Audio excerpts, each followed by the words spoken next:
الحمدللہ وکفا والصلاة والسلام علی عبادہ الذین اصطفیٰ خصوصاً علی افضلہم وخاتم النبیین محمد الامین وعلی آلہ وصحبہ اجمعین اما بعد فقد قال اللہ تبارک وتعالی فی سورۃ بنی اسرائیل اعوذ باللہ من الشیطان الرجیم بسم اللہ الرحمن الرحیم وَقَضَيْنَا إِلَىٰ بَنِي إِسْرَائِيلَ فِي الْكِتَابِ لَتُفْسِدُنَّ فِي الْأَرْضِ مَرَّتَيْنِ وَلَتَعْلُنَّ عُلُوًّا كَبِيرًا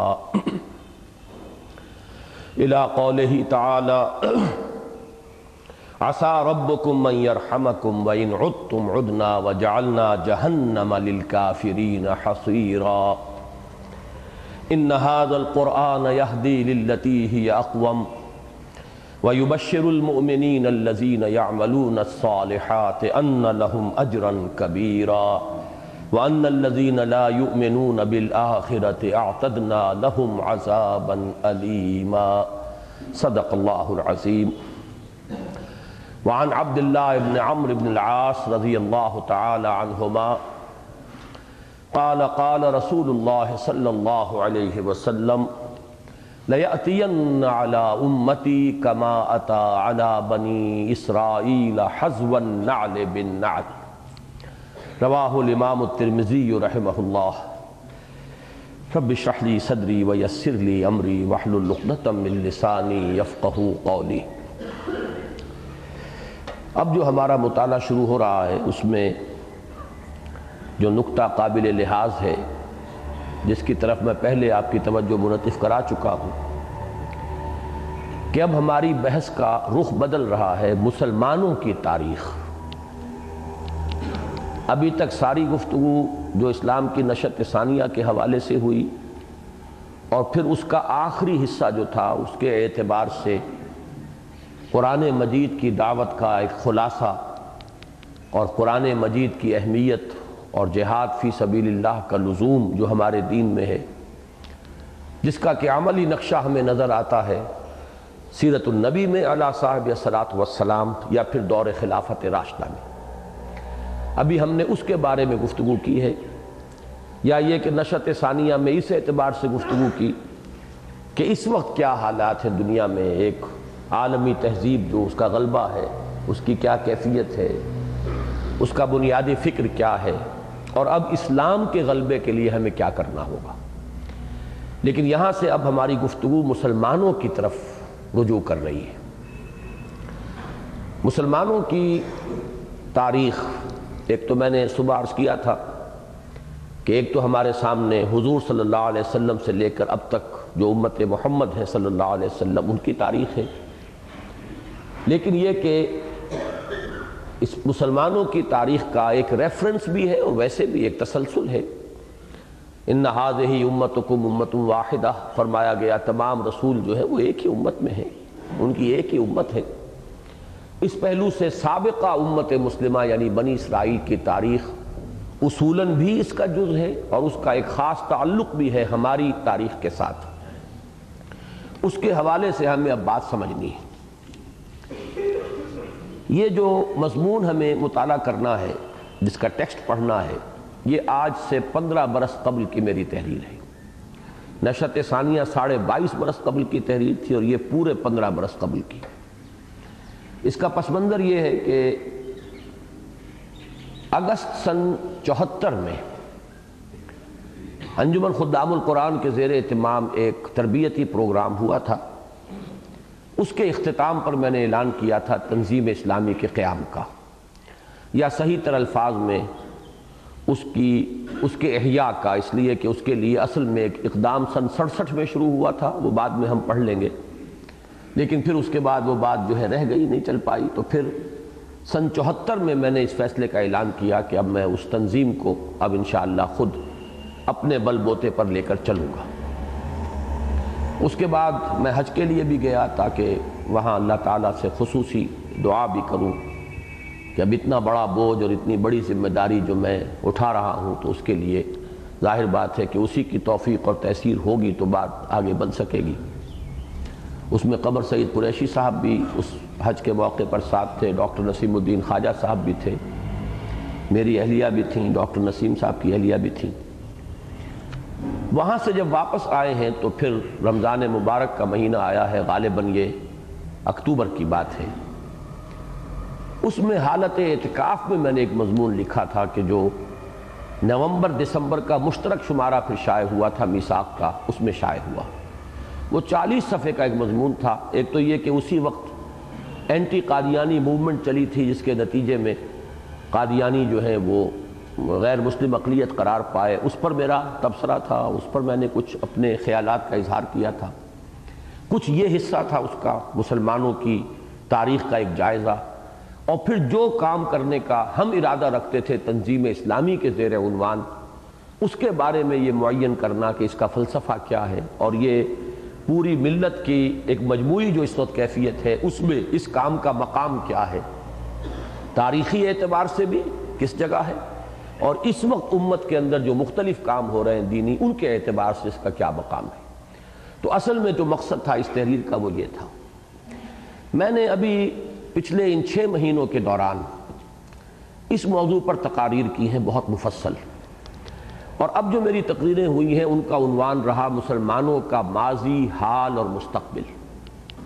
کراچی میں نے شام الہدیٰ کے پروگرام میں 2 دن میں اس مضمون کو مکمل کیا۔ میں نے یہ ریجنٹ پارک کی مسجد لندن میں ہے، وہاں پر بھی اس کو 2 ہی دنوں میں بیان کیا، اور ابھی جو میں حیدرآباد دکن گیا تھا وہاں 3 دن میں نے اس کی تکمیل کی۔ مسجد شہداء میں جمعے کے خطبے میں 2 جمعوں میں اس کو بیان کیا۔ پھر میں ابھی اسلام آباد کا ایک چکر میں نے لگایا تھا 2 ماہ قبل، تو وہاں بھی میں نے اس کو ایک درس کے اندر اس کو بیان کیا۔ تو اب میری وہ تقریریں جو ہیں ان کے کئی کیسٹس موجود ہیں۔ مفصل ترین تو حیدرآباد دکن کی 3 تقریریں ہیں، اور اجمال کے ساتھ کہا جا سکتا ہے کہ اسلام آباد میں جو تقریر میری ہوئی ہے جامع مسجد الرشید، مولانا فیض الرحمان صاحب کی جو جامع مسجد ہے G8 کے مرکز میں، وہ گویا کہ اس کی مختصر ترین شکل ہے۔ اس میں جن چیزوں کا اضافہ ہوا ہے میں اس کے حوالے سے اس وقت گفتگو شروع کروں گا، اس لیے کہ ظاہر بات ہے کہ 15 برس قبل کی تحریر، اور اب جو میں نے اس کے اندر کچھ اضافے کیے ہیں، بنیادی بات وہی ہے لیکن اس کے اندر کہیں کہیں تفاصیل کے اندر، اور جیسا کہ میں نے پہلے بھی کہا تھا خاکے میں رنگ مزید بڑھانا، اس کا یقیناً کچھ نہ کچھ فینومینن جو ہے وہ واقع ہوا ہے۔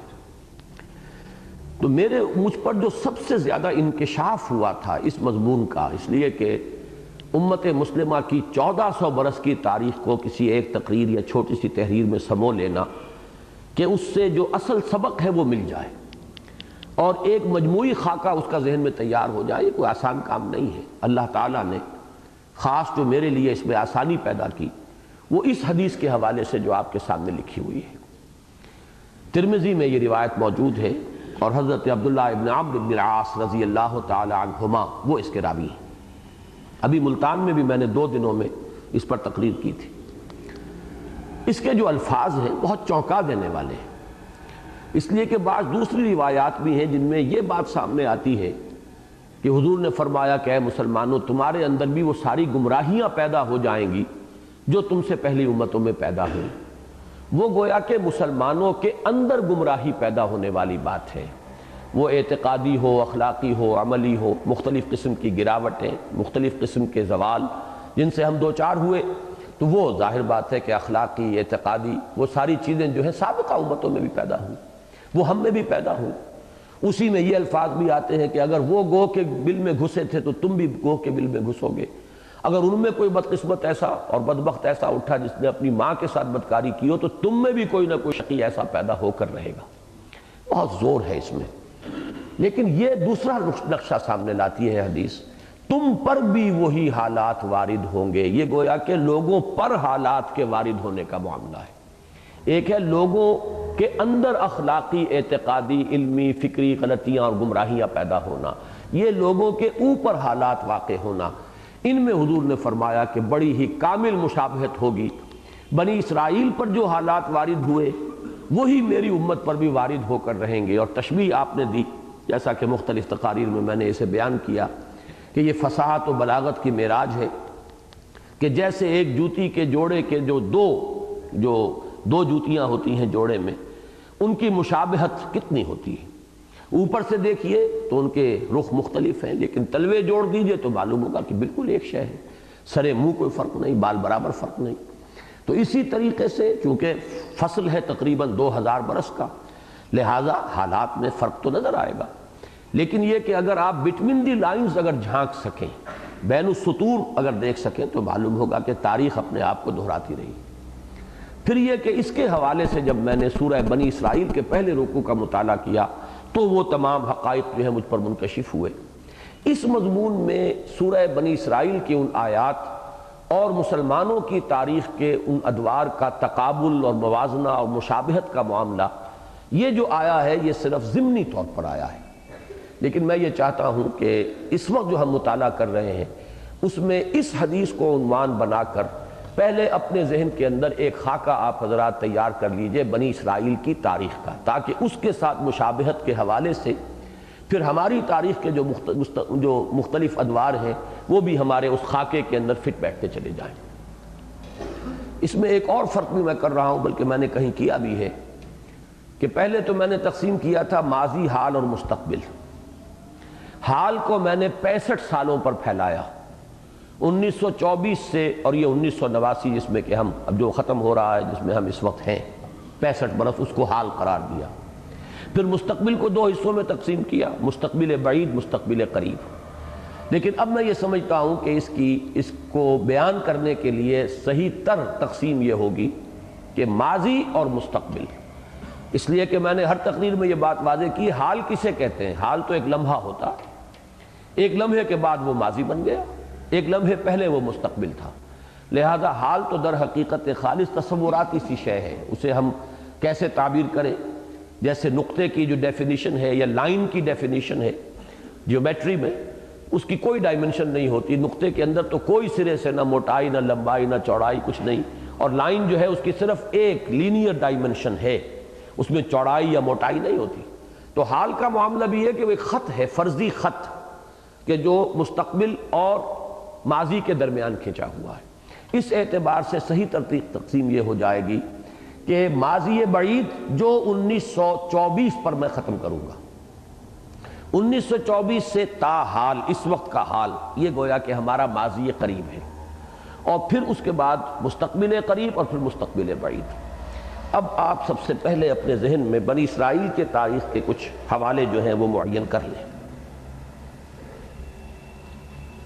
سورہ بنی اسرائیل کی پہلی آیت کے حوالے سے بھی یہ بات ذہن میں آپ بٹھا لیں کہ اس میں جو واقعہ معراج کا تذکرہ ہے، سبحان الذی اسریٰ بعبدہ لیلا من المسجد الحرام الی المسجد الاقصی، در حقیقت اس کا حوالہ یہاں معلوم ہوتا ہے اسی رکوع کے مضامین کے اعتبار سے، کہ یہ بات واضح کر دی جائے کہ ایک شاخ جو چلی آ رہی تھی نسل ابراہیمی میں بنی اسرائیل کی، جن کا مرکز بنا بیت المقدس یا بیت المقدس، یہ دونوں اس کے تلفظ ہیں، دوسری شاخ بنی اسماعیل جس میں حضور صلی اللہ علیہ وسلم کی بعثت ہوئی، اس کا مرکز بنا مکہ مکرمہ، خانہ کعبہ۔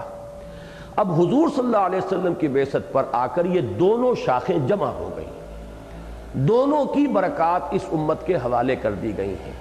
یہی رمز ہے اس میں کہ حضور کا جو معراج کا سفر ہے اس کا ایک یہ زمینی کمپوننٹ ہے کہ مسجد حرام سے مسجد اقصی تک، پھر وہاں سے ایسنٹ جو ہے، جو عروج ہے، معراج ہے آسمان کی طرف، وہ مسجد اقصی سے ہوا۔ گویا کہ حضور ہی کے چارج میں، امت محمد صلی اللہ علیہ وسلم ہی کی تولیت میں اللہ تعالیٰ نے نہ صرف بیت اللہ کو دے دیا بلکہ مسجد اقصی کو بھی دے دیا ہے، بیت المقدس کو بھی دے دیا۔ اس کے بعد سے تاریخ شروع ہوئی تو پہلا نقطہ یہ نوٹ کیجئے کہ تاریخ بنی اسرائیل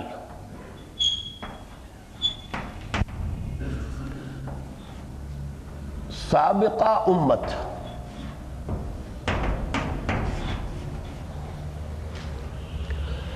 بنی اسرائیل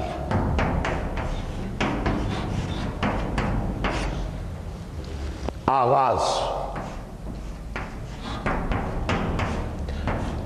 1300 قبل مسیح۔ بنی اسرائیل ایک نسل کے اعتبار سے تو تقریباً 300-400 سال پہلے سے شروع ہو چکے ہیں، کیونکہ بنی اسرائیل کے معنی اسرائیل کے بیٹے، اولاد اسرائیل۔ اسرائیل لقب تھا حضرت یعقوب علیہ السلام کا، حضرت ابراہیم کے پوتے، یعقوب ابن اسحاق ابن ابراہیم علیہ السلام۔ تو بنو اسرائیل کی تاریخ تو وہاں سے شروع ہوگی، لیکن ابھی وہ ایک نسل تھے، امت نہیں تھے۔ امت کی شکل بنی ہے حضرت موسیٰ علیہ السلام کو تورات عطا ہونے پر۔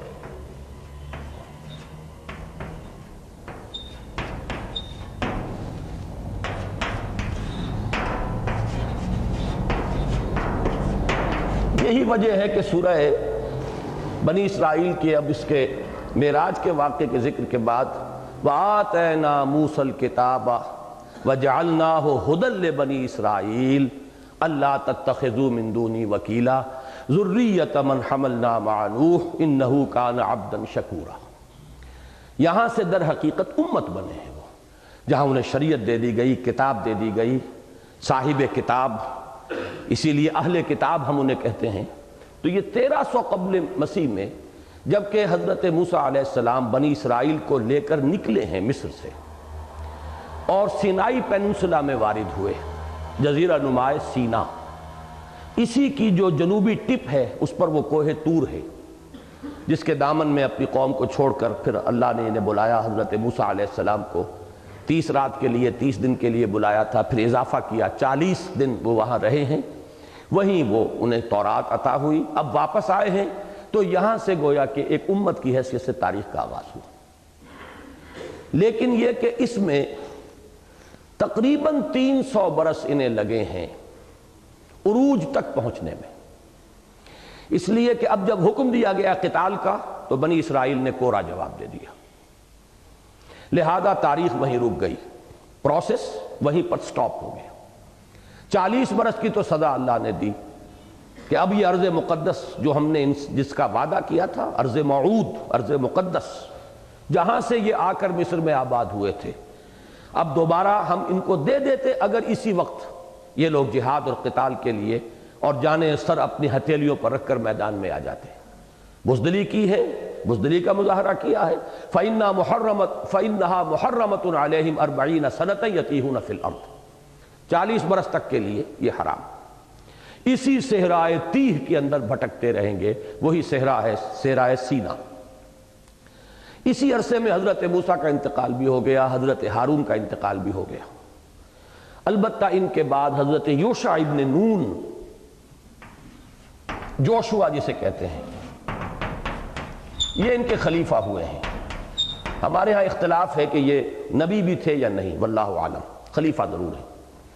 انہوں نے پھر جہاد کیا ہے، نئی نسل جو صحرا کے اندر پروان چڑھی تھی، جس پر وہ غلامی کے آثار نہیں تھے، اثرات نہیں تھے، ان کی وہ روح کچلی ہوئی نہیں تھی، وہ جو کل میں نے اقبال کی نظم کا آپ کو حوالہ دیا تھا کہ آہ ظالم تو جہاں میں بندہ محکوم تھا، میں نہ سمجھی تھی کہ ہے کیوں خاک میری سوزناک، الحذر محکوم کی میت سے 100 بار الحذر۔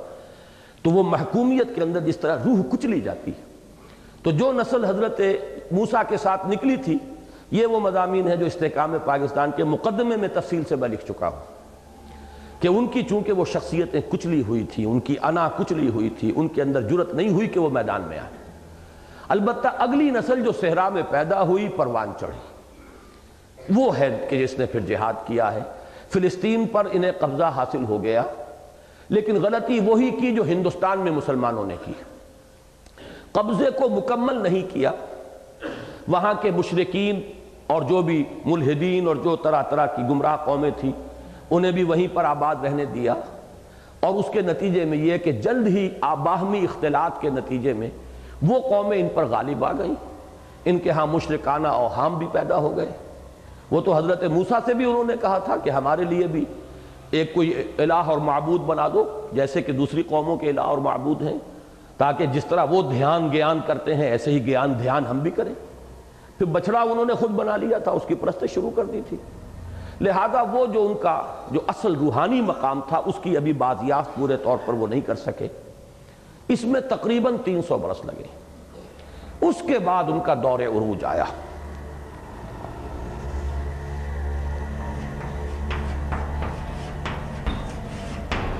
دور عروج اول یہ تقریباً 1020 قبل مسیح سے 926 قبل مسیح تک یہ وہ واقعہ ہے۔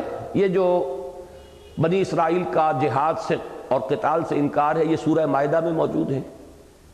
اب جو میں عرض کر رہا ہوں یہ سورہ بقرہ میں ہے، طالوت اور جالوت کا واقعہ، کہ جب یہ انتہائی کسب و پرسی کو پہنچ گئے، ان کو لوگوں نے گھروں سے نکال دیا، ان کے بیٹوں کو بھی انہوں نے اپنا غلام بنا لیا، تو پھر تنگ آمد بجنگ آمد کہیے، انہوں نے بھی کہا جو اس وقت کے نبی تھے کہ ہمارے لیے کوئی بادشاہ مقرر کر دو، ہم اس کے پیچھے ہو کر قتال کریں۔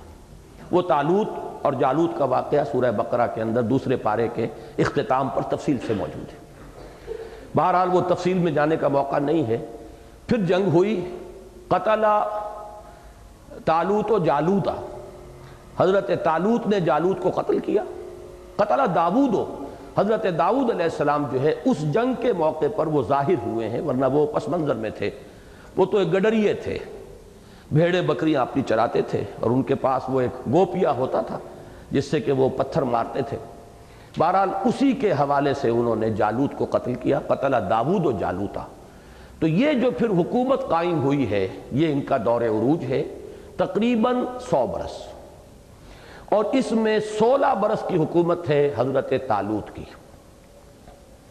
تقریباً 40 برس کی حکومت ہے حضرت داؤد کی، تقریباً 40 برس کی حکومت ہے حضرت سلیمان کی۔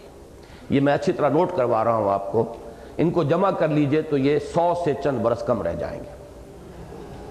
یہ ہے ان کا دور عروج اول، بہت عظیم مملکت، بڑی حکومت، پورا شام، فلسطین، عراق کا بہت سا حصہ، یہ سارا کا سارا جو ہے یہ ایک عظیم مملکت کی حیثیت سے یہ ان کا دور عروج اول ہے۔ لیکن یہ کہ حضرت سلیمان کے انتقال کے بعد ان کے بیٹوں میں یہ مملکت تقسیم ہو گئی، 2 مملکتیں بن گئیں، ایک شمالی جس کا نام اسرائیل تھا، ایک جنوبی جس کا نام یہودیہ تھا۔ یہ دونوں مملکتیں چلتی رہیں۔ بہرحال یہ اصول ذہن میں رکھیے کہ ایک فرد کی زندگی میں تو اتار چڑھاؤ جو ہے وہ دنوں اور سالوں میں آ جاتے ہیں، لیکن قوموں کی زندگیوں میں عروج اور زوال جو ہے وہ صدیوں پر پھیلے ہوتے ہیں، ابھرنے میں بھی صدیاں لگتی ہیں، پھر گرتی بھی ہے عمارت تو صدیوں میں گرتی ہے، کوئی ایک دن میں نہیں گرتی۔ بہرحال اس عمارت کو پھر رفتہ رفتہ گرنے میں تقریباً 300 برس لگے۔ تو ان کا جو دور زوال اول ہے، جسے قرآن کہتا ہے کہ پھر ہم نے تم پر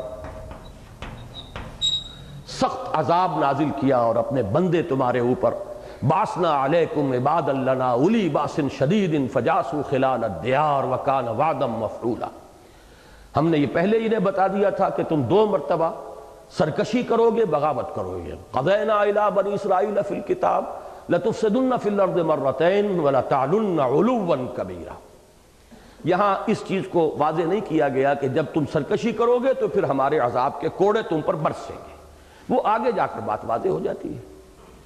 تو جب پہلا وقت آیا فَإِذَا جَاءَ وَعْدُ أُولَاهُمَا بَعَثْنَا عَلَيْكُمْ عِبَادًا لَنَا أُولِي بَأْسٍ شَدِيدٍ فَجَاسُوا خِلَالَ الدِّيَارِ وَكَانَ وَعْدًا مَفْعُولًا۔ جب ان دونوں میں سے پہلے وعدے کا وقت آیا تو ہم نے تمہارے اوپر اپنے بڑے خونخوار اور بڑے جنگجو بندے مسلط کر دیے، وہ تمہاری بستیوں میں گھس گئے، جاسو خلال الدیار، اور ہمارا وعدہ پورا ہو کر رہا۔ اس کے لیے نوٹ کر لیجئے، پہلے تو اشوریوں کا حملہ ہوا،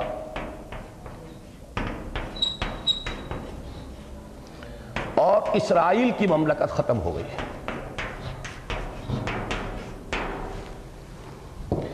یہ ہوا ہے تقریباً 7ویں صدی قبل مسیح۔ اور دوسری چیز میں نوٹ کرنے کی ہے، کچھ ہی عرصے کے بعد 6 صدی قبل مسیح میں نبوکڈنضر، ویسے اس کو اردو میں بخت نصر لکھتے ہیں، اس کا حملہ اور سلطنت یہودیہ کا خاتمہ۔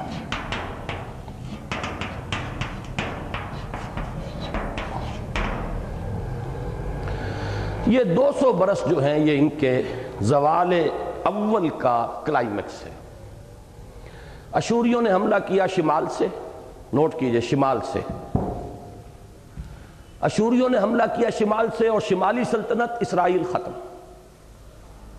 اس کے تقریباً 100 برس بعد اصل حملہ جو ہوا ہے وہ مشرق سے آیا، اس لیے کہ بیبیلونیا، بابل، یہ عراق سمجھیے، عراق کا بادشاہ نبوکڈنیزر اس نے حملہ کیا یروشلم پر۔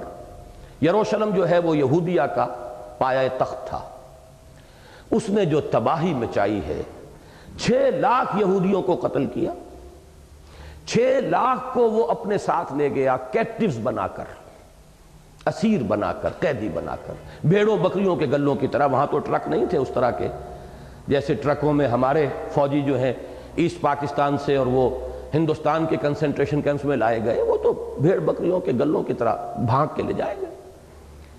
اور اس نے یروشلم میں حضرت سلیمان کا بنایا ہوا معبد، ٹیمپل آف سولومون جسے کہا جاتا ہے، معبد سلیمان، ہیکل سلیمانی، اس کو بالکل مسمار کر دیا، بنیادیں تک کھود دی۔ اس دن کے بعد سے ابھی تک جو ان کے پاس چلی آ رہی تھی تبرکات حضرت موسیٰ علیہ السلام کی، تورات کی وہ تختیاں جو ہیں، جو یعنی وہ پتھر کی تختیاں، وہ بھی موجود تھیں، اور عصائے موسیٰ بھی ان کے پاس موجود تھا۔ وہ صندوق سکینہ جس کا ذکر بھی آتا ہے طالوت اور جالوت کے قصے میں، وہ ابھی تک محفوظ تھا، لیکن اس کے بعد سے دنیا میں ان کا کہیں وجود نہیں ہے۔ کہاں گئے؟ ختم ہو گئے۔ تورات بھی غائب ہوئی، پھر وہ جیسا کہ میں بعد میں آپ کو بتاؤں گا تقریباً 150 برس کے بعد پھر زبانی یادداشتوں سے اسے پھر مرتب کیا گیا، اسی لیے اس میں بہت سی غلطیاں در آئیں۔ اصل تورات نبوکڈنیزر کے حملے کے بعد سے دنیا سے غائب ہو گئی۔ اسی طریقے سے وہ حضرت موسیٰ کا عصا وغیرہ اب ان کے پاس کچھ نہیں۔ بقیت آل موسیٰ و آل ہارون، یہ الفاظ آئے ہیں قرآن مجید میں۔ پھر یہ لے گیا ہے ان کو تقریباً 150 برس، 100 برس سے 150 برس تک یہ وہاں پر کیپٹیوز رہے۔ بالکل اجڑی ہوئی تھی یہ بستی اور یہ پورا علاقہ، جس کا کہ ذکر ہے سورہ بقرہ ہی میں۔ حضرت عزیر علیہ السلام نے جو مشاہدہ کیا تھا، وہ یروشلم کا واقعہ حضرت عزیر کا، کہ انہوں نے جب دیکھا یہ بستی اس طرح اجڑ گئی ہے، انا یحیی ھذہ اللہ بعد موتہا، انہوں نے کہا اللہ اس بستی کو دوبارہ کیسے زندہ کرے گا؟ یہ مردہ بستی بھی دوبارہ زندہ ہو سکتی ہے؟ تب اللہ نے انہیں 100 برس کے لیے سلا دیا یا ان پر موت طاری کر دیا۔ فاماتہ اللہ 100 عام ثم بعثہ، پھر اٹھایا۔ یہ دور حضرت عزیر نے تو گویا کہ اس موت کی حالت میں گزارا ہے، اور پوری قوم بنی اسرائیل وہ در حقیقت کیپٹیوز کی حیثیت سے کیپٹیویٹی میں، حالت اسیری میں بیبیلونیا میں رہی۔ اس کے بعد اب جو ٹرن آیا ہے وہ یہ کہ اب آپ جغرافیہ بھی ذہن میں رکھیے، شام جو ہے یہ بالکل میڈیٹرینین سی کے ساتھ لگا ہوا ہے، سب سے زیادہ مغربی ملک جو ہے وہ شام ہے۔ اس کے ذرا مشرق میں آئیں گے تو عراق ہے، شام عرب، عراق عرب، در حقیقت یہ عرب ہی علاقہ ہے۔ عراق کے مشرق میں آئیے تو ایران ہے۔ ایران میں اب وہ شخصیت ظاہر ہوئی جسے قرآن مجید نے ذوالقرنین کہا ہے، جسے سائرس اور کیخورس بھی کہا جاتا ہے، جس کے بارے میں بڑی قیمتی معلومات پہلی مرتبہ مولانا ابوالکلام آزاد مرحوم نے اپنی ترجمان القرآن جو ان کی تفسیر ہے اس میں پیش کی۔ کھدائیوں کے ذریعے سے اب یہ چیزیں جو ہیں سامنے آ چکی ہیں، ورنہ اس سے پہلے تو پریشان تھے ہمارے مفسرین کہ ذوالقرنین کون تھا۔ تاریخ میں عظیم فاتح کی حیثیت سے نام سکندر کا آتا ہے کہ اس نے بہت فتوحات کی، لیکن سکندر کا کردار جو ہے وہ ذوالقرنین کے کردار سے کوئی مناسبت رکھتا ہی نہیں۔ ایک نبیوں کے کردار کے ساتھ مناسبت رکھنے والی شخصیت، اور ایک جو ہے وہ عام جو دنیا دار لوگ ہوتے ہیں اور بہت ہی پست اخلاق کا آدمی سکندر۔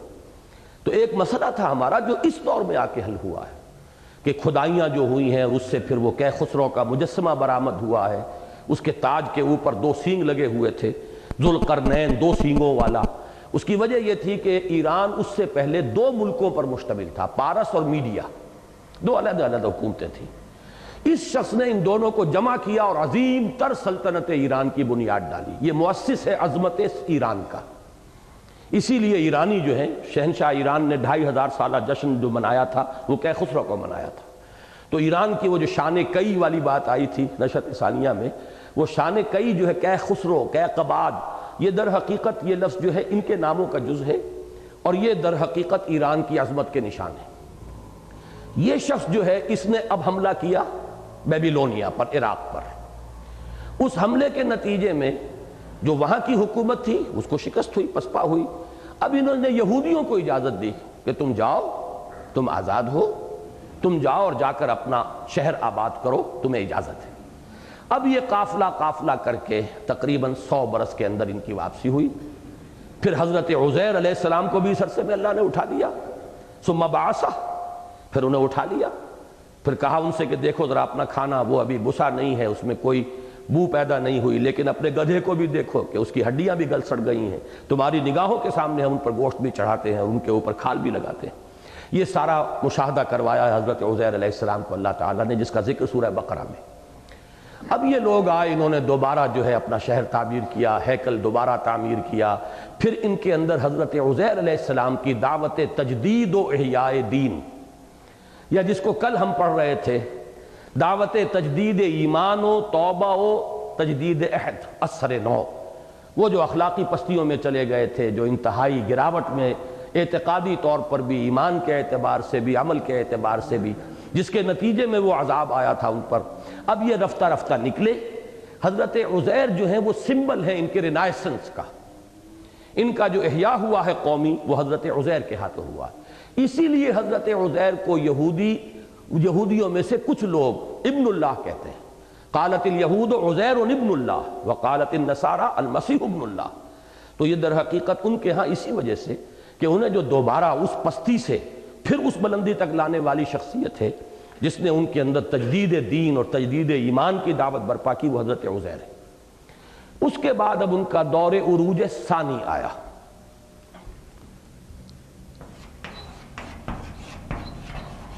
اس کے بارے میں آپ نے لکھ لیا، حضرت عزیر علیہ السلام کے دعوت تجدید کے زیر اثر ادھر کیخسرو کی طرف سے بیبیلونیا کے فتح ہو جانے کے بعد جو اجازت ملی، ان دونوں کے نتیجے میں پھر ایک مکابی سلطنت قائم ہوئی۔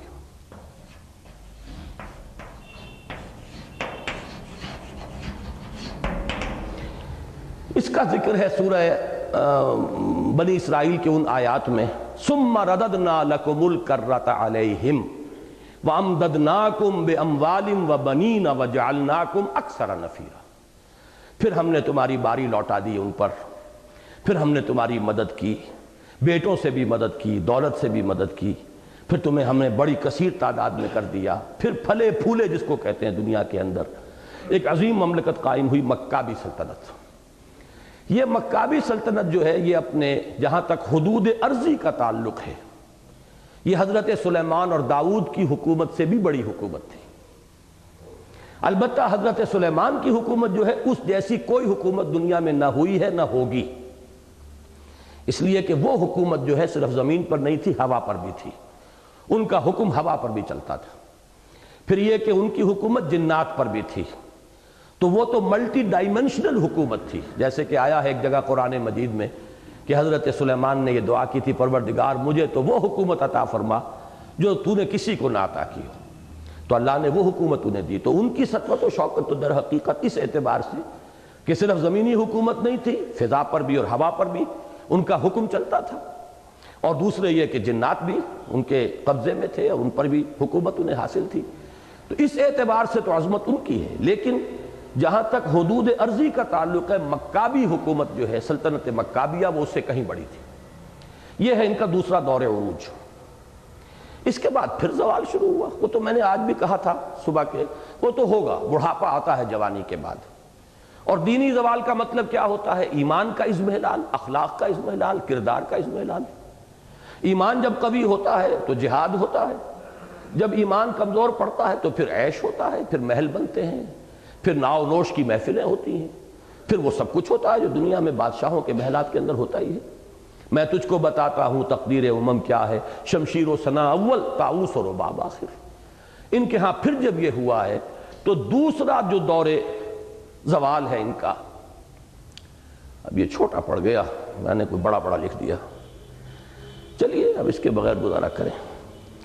یہ ان پر اب جو عذاب آیا ہے، اللہ کا جو کوڑا برسا ہے، وہ رومیوں کے ہاتھوں۔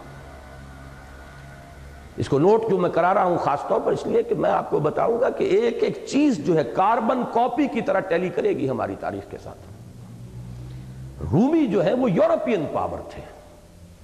جو دوسرا دور آیا ہے عذاب کا اور ان کے زوال کا، وہ ہے ایک یورپین امپیریلزم کے زیر اثر۔ رومی آئے، رومیوں نے فتح کیا۔ اس فتح کے بھی دو ادوار ہیں۔ پہلے انہوں نے اس طرح فتح کیا جیسے کہ انگریزوں نے مثلاً ایران اور مصر پر اپنی حکومت قائم کی تھی، براہ راست نہیں۔ یا جیسے ہندوستان میں یہ جو دیسی ریاستیں تھیں، نواب بھی بیٹھے ہوئے ہیں، بظاہر ان کی حکومت ہے، اوپر ریزیڈنٹ بیٹھا ہوا ہے انگریز۔ پتلی جو ہے وہ پتلی کی حیثیت سے راجہ یا نواب صاحب حرکت کرتے ہیں، حکم جو چلتا ہے در حقیقت ریزیڈنٹ کا چلتا ہے۔ تو یہ بالواسطہ حکومت ہے، براہ راست نہیں، بالواسطہ، بلا واسطہ نہیں۔ اور دوسری بلا واسطہ حکومت ہوتی جیسے کہ بقیہ ہندوستان پر انگریز نے کی، براہ راست اپنی ہی سول سروس اور اسی کے ذریعے سے سارا نظام۔ تو شروع میں رومنز نے ان کو آٹونومی دی تھی، اور اس آٹونومی میں یہ اپنے مذہبی معاملات میں پورے آزاد تھے، صرف یہ کہ اوپر ایک حکومت کا جو معاملہ ہے۔ اسی لیے حضرت مسیح کا وہ جملہ آتا ہے، جو قیصر کا ہے وہ قیصر کو دو، اور جو خدا کا ہے وہ خدا کو دو۔ اس لیے کہ ایک مذہبی ٹیکسز تھے جو وہاں پر زکوٰۃ وغیرہ کا نظام تھا، کیونکہ ان کا آٹونومس نظام مذہبی موجود تھا، تو وہ تو ادھر دیے جائیں گے۔ ایک سرکاری ٹیکسز ہے رومنز کے، حکومت ہے ان کے، تو ٹیکس تو ہوں گے نا۔ تو جو خدا کا ہے خدا کو دو، اور جو قیصر کا ہے وہ قیصر کو دو۔ اس کا حقیقی مفہوم کیا تھا، پس منظر کیا تھا، وہ ایک علیحدہ بحث ہے۔ میں اس وقت سمجھانا چاہ رہا ہوں آپ کو کہ کچھ عرصے تک وہاں نظام یہ رہا کہ انہوں نے براہ راست اپنی حکومت قائم نہیں کی، بلکہ ایک طرح سے پروٹیکشن، پروٹیکٹوریٹ جنہیں کہا جاتا ہے، تحفظ اور انتداب کا پردہ جو ہے اوپر ڈال کر اپنی حکومت رکھی، انہیں نیچے آٹونومی دے دی۔ لیکن انہوں نے پھر کچھ بغاوتیں کی بار بار۔ وہی دور ہے جب حضرت مسیح کی بعثت ہوئی۔ اب ہم آ گئے ہیں 1300 قاف میم سے حضرت مسیح علیہ السلام کے زمانے تک۔ حضرت مسیح کی جب بعثت ہوئی تو اس پوری حکومت کے اوپر جو ہے وہ رومیوں کا غلبہ تھا، لیکن مذہبی آٹونومی ان کو حاصل تھی۔ ان کے جو بھی علماء تھے، ان کے احبار اور رہبان، ان کا اپنا ایک اثر تھا۔ یہی وجہ ہے کہ حضرت مسیح کے خلاف جو ورڈکٹ تھا وہ رومن امپائر کا نہیں تھا، وہ رومن کسی عدالت کا نہیں تھا کہ یہ شخص مرتد ہے، واجب القتل ہے۔ حضرت مسیح علیہ السلام کے خلاف یہ قضا جو ہے، یہ فیصلہ، یہ یہودی علماء کی عدالت کا ہے، اور انہوں نے مذہبی معاملات میں دے رکھی تھی انہیں پوری آزادی۔ پائلیٹس پونٹس گورنر تھا، رومی گورنر اس وقت، حالانکہ اسے کچھ ہمدردی تھی حضرت مسیح کے ساتھ۔ جب اس کے سالانہ جشن کا موقع آیا ہے، رومیوں کی کوئی سالانہ عید ہوتی تھی، تو اس میں ان کی ایک روایت تھی کہ کسی ایک کنڈیمڈ پرزنر کو وہ چھوڑ دیتے تھے۔ کوئی ایک جو پھانسی کی سزا دی جا چکی ہو جس کو، اس کو وہ رہا کر دیتے تھے خوشی میں۔ اس وقت دو تھے ان کے پاس، رومیوں کے پاس، ایک حضرت مسیح تھے جن کو سزا ملی تھی پھانسی کی یا سولی کی یہودیوں کی مذہبی عدالت سے، اور ایک برابا ڈاکو تھا جس نے بغاوت کی تھی رومیوں کے خلاف، وہ ان کا گویا کہ رومیوں کی حکومت کا وہ باغی تھا۔ اس اعتبار سے اس کو بھی سزا دی گئی تھی کہ اس کو سولی پر چڑھا دیا جائے، لیکن دونوں ابھی ویٹ کر رہے تھے۔ تو آخری وقت پر آتا ہے کہ پائلیٹس پونٹس نے یہ کہا یہودیوں سے کہ دیکھو ہماری عید آئی ہے، ہم ایک کو چھوڑ سکتے ہیں، تم دیکھو کس کو میں چھوڑوں، اگر تم کہو تو میں مسیح کو چھوڑ دوں۔ ان کا نہیں، اس کو تو سولی چڑھاؤ، اس کو دوسرے کو برابا ڈاکو کو چھوڑ دو۔ تب وہ سولی، یہ علیحدہ مسئلہ ہے کہ وہ حضرت مسیح سولی نہیں چڑھے بلکہ کوئی اور چڑھا ہے، یہ وہ دینی بحث جو ہے مذہبی، اس کو اس وقت میں نہیں لا رہا، تاریخ کا صرف ایک نقشہ دینا ہے۔ یہ چیز گویا کہ یہود پر آخری اتمام حجت تھا اللہ کی طرف سے، کہ اللہ کے ایک جلیل القدر پیغمبر کو انہوں نے مرتد واجب القتل قرار دے کر اپنے بس پڑتے تو سولی پر چڑھا ہی دیا۔ لہذا اب آخری عذاب کا وقت آ گیا۔ اس کی ایک قسط تو اسی وقت دی گئی ہے، لیکن آخری عذاب فائنل جو ہے وہ ججمنٹ ریزروڈ ہے، وہ ہوگا حضرت مسیح ہی کے ہاتھوں۔ ان کی فائنل اینیہیلیشن جو ہے، ایکسٹرمینیشن، وہ ہونی ہے، یہ تو ابھی ہونا، ججمنٹ ریزروڈ ہے ابھی۔ لیکن اس وقت جو نقد انہیں سزا ملی وہ یہ کہ پھر رومیوں نے براہ راست اپنی حکومت قائم کر لی، اور ان کا یروشلم میں داخلہ بھی بند کر دیا سن 80 عیسوی میں۔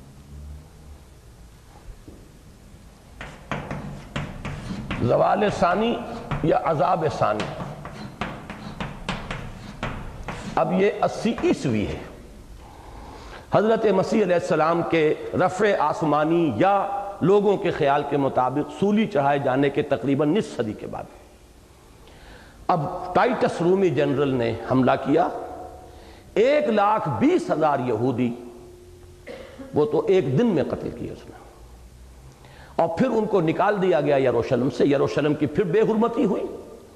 فَإِذَا جَاءَ وَعْدُ الْآخِرَةِ لِيَسُوءُ وُجُوهَكُمْ، یعنی یہاں پہ محذوف مانے جائیں گے الفاظ کہ پھر بَعَثْنَا عَلَيْكُمْ عِبَادًا لَنَا أُولِي بَأْسٍ شَدِيدٍ لِيَسُوءُ وُجُوهَكُمْ وَلِيَدْخُلُوا الْمَسْجِدَ كَمَا دَخَلُوهُ أَوَّلَ مَرَّةٍ وَلِيُتَبِّرُوا مَا عَلَوْا تَتْبِيرًا، تاکہ وہ پھر مسجد کی بے حرمتی اور پامالی کریں اور داخل ہوں مسجد میں جیسے پہلی مرتبہ داخل ہوئے تھے، اور تباہ و برباد کر دیں ہر اس چیز کو جس پر انہیں غلبہ حاصل ہو جائے. یہ دوسرا عذاب تھا. سن 80 میں ٹائٹس کے ہاتھوں آیا، اور اس وقت سے یہ جلا وطن کر دیے گئے. یہودیوں کے لیے یروشلم میں داخلہ ممنوع. تقریباً 550 برس کے بعد جب حضور کی بعثت ہوئی ہے، پھر حضرت عمر کے زمانے میں پھر بیت المقدس فتح ہوا ہے، تو حضرت عمر نے ڈکلیئر کیا اوپن سٹی کہ یہ یہودیوں عیسائیوں سب کے لیے اوپن سٹی ہے، سب آئیں. تب انہیں داخلہ ملا ہے، ورنہ یہ کہ رومن امپائر نے تو ان کے اوپر داخلہ بند کیا ہوا تھا. اور یہ بھی نوٹ کیجئے، رومن امپائر حضرت مسیح علیہ السلام کے بعد سے جو جہاں ہم پہنچے ہوئے حضور کے دور تک، یہ 600 برس ہیں. پہلے 300 برس میں وہ رومی شہنشاہ جو تھے وہ مشرک تھے، خالص مشرک. لیکن پھر یہ کہ اس کے بعد حضرت مسیح کے بعد 300 برس تو وہ مشرکین تھے، لیکن پھر 300 عیسوی میں انہوں نے عیسائیت قبول کر لی، اگرچہ وہ پولزم والی عیسائیت تھی، اصل حضرت عیسیٰ والی عیسائیت نہیں. لہذا ان کے نزدیک تو پھر یہودیوں سے بڑا مجرم کوئی نہیں تھا جس نے کہ سولی چڑھایا ہے ہمارے خدا کو. اس اعتبار سے جو پھر پرسیکیوشن جو تھی جس انداز کی ہونی چاہیے تھی وہ ہوئی ہے، اور ان کا داخلہ تک ممنوع ہوا ہے، جبکہ حضرت عمر رضی اللہ تعالیٰ عنہ نے ان کو داخل ہونے کی اجازت دی. اس وقت اب نوٹ کر لیجئے قرآن مجید کی یہ آیات نازل ہوئی ہیں حضور پر سورہ بنی اسرائیل میں، عَسَىٰ رَبُّكُمْ أَن يَرْحَمَكُمْ. یہ 4 ادوار تو ہو چکے، تمہارا ایک دور عروج، پھر پہلا دور زوال، پھر دوسرا دور عروج، پھر دوسرا دور زوال. اب یوں سمجھیے کہ بنی اسرائیل اس وقت حضور کی بعثت کے وقت اب ان سے خطاب کیا جا رہا ہے. عَسَىٰ رَبُّكُمْ أَن يَرْحَمَكُمْ، اب بھی تمہارا رب تم پر رحم فرمانے کے لیے تیار ہے. وَإِنْ عُدْتُمْ عُدْنَا، لیکن اگر تم یہی کچھ کرو گے جو پہلے کرتے رہو تو ہم بھی وہی کچھ کریں گے جو پہلے ہم نے کیا. پھر عذاب پر عذاب تم پر آتے رہیں گے. یہ ہمیشہ سے تاریخ میں پرسیکیوٹڈ مائنورٹی کی حیثیت سے مانی گئی ہے، اور اسی کو انہوں نے اپنے لیے ہمدردی حاصل کرنے کا ایک ذریعہ بنایا ہے. کہیں تھوڑا سا سانس لینے کو انہیں موقع ملتا ہے پھر ان پر عذاب الہی کے کوڑے برستے ہیں. چنانچہ انہوں نے جو راستہ اختیار کیا انہیں تو دکھا دیا گیا تھا شاہدرہ، رحمت خداوندی میں داخلے کا راستہ. شاہدرہ ہے ان ھذا القرآن یہدی للتی ہی اقوم ویبشر المؤمنین الذین یعملون الصالحات ان لہم اجرا کبیرا. آؤ داخل ہو جاؤ، قرآن پر ایمان لاؤ، محمد کے دامن رحمت میں آ جاؤ صلی اللہ علیہ وسلم، پروردگار تم پر رحمت فرمائے گا. نہیں کرو گے تو جو کچھ پہلے ہوتا رہا ہے وہی ہوگا. اس میں اس صدی کا واقعہ صرف نوٹ کر لیجئے، باقی تو لمبی داستان ہو جائے گی. انہوں نے من حیث القوم رحمت خداوندی کو ریجیکٹ کیا. رحمت للعالمین کے سب سے بڑے مخالف دنیا کے اندر پوری تاریخ میں یہ یہودی رہے، حضور کے مخالف، حضور کی حیات طیبہ کے دوران بھی اور بعد میں بھی. گویا کہ انہوں نے اپنے لیے وہ عذاب ہی کا راستہ اختیار کیا. اس کی ایک مثال جو اس صدی میں جو ہٹلر کے ہاتھوں ان کی گت بنی ہے، اور کہا یہ جاتا ہے وہ کہتے ہیں 6 million were executed.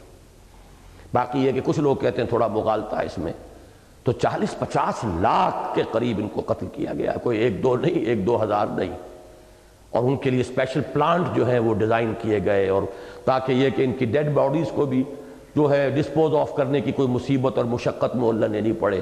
ایک طرف سے انسان داخل ہوں، دوسری طرف سے ایک بدبودار سیاہ رنگ کا مائع جو ہے لکوڈ وہ نکلتا چلا رہا ہے. اللہ اللہ خیر صلی اللہ، کچھ پتہ نہیں وہ انسان کہاں گئے، ان کی ہڈیاں کہاں گئیں، ان کا گوشت پوشت کہاں تحلیل ہوا.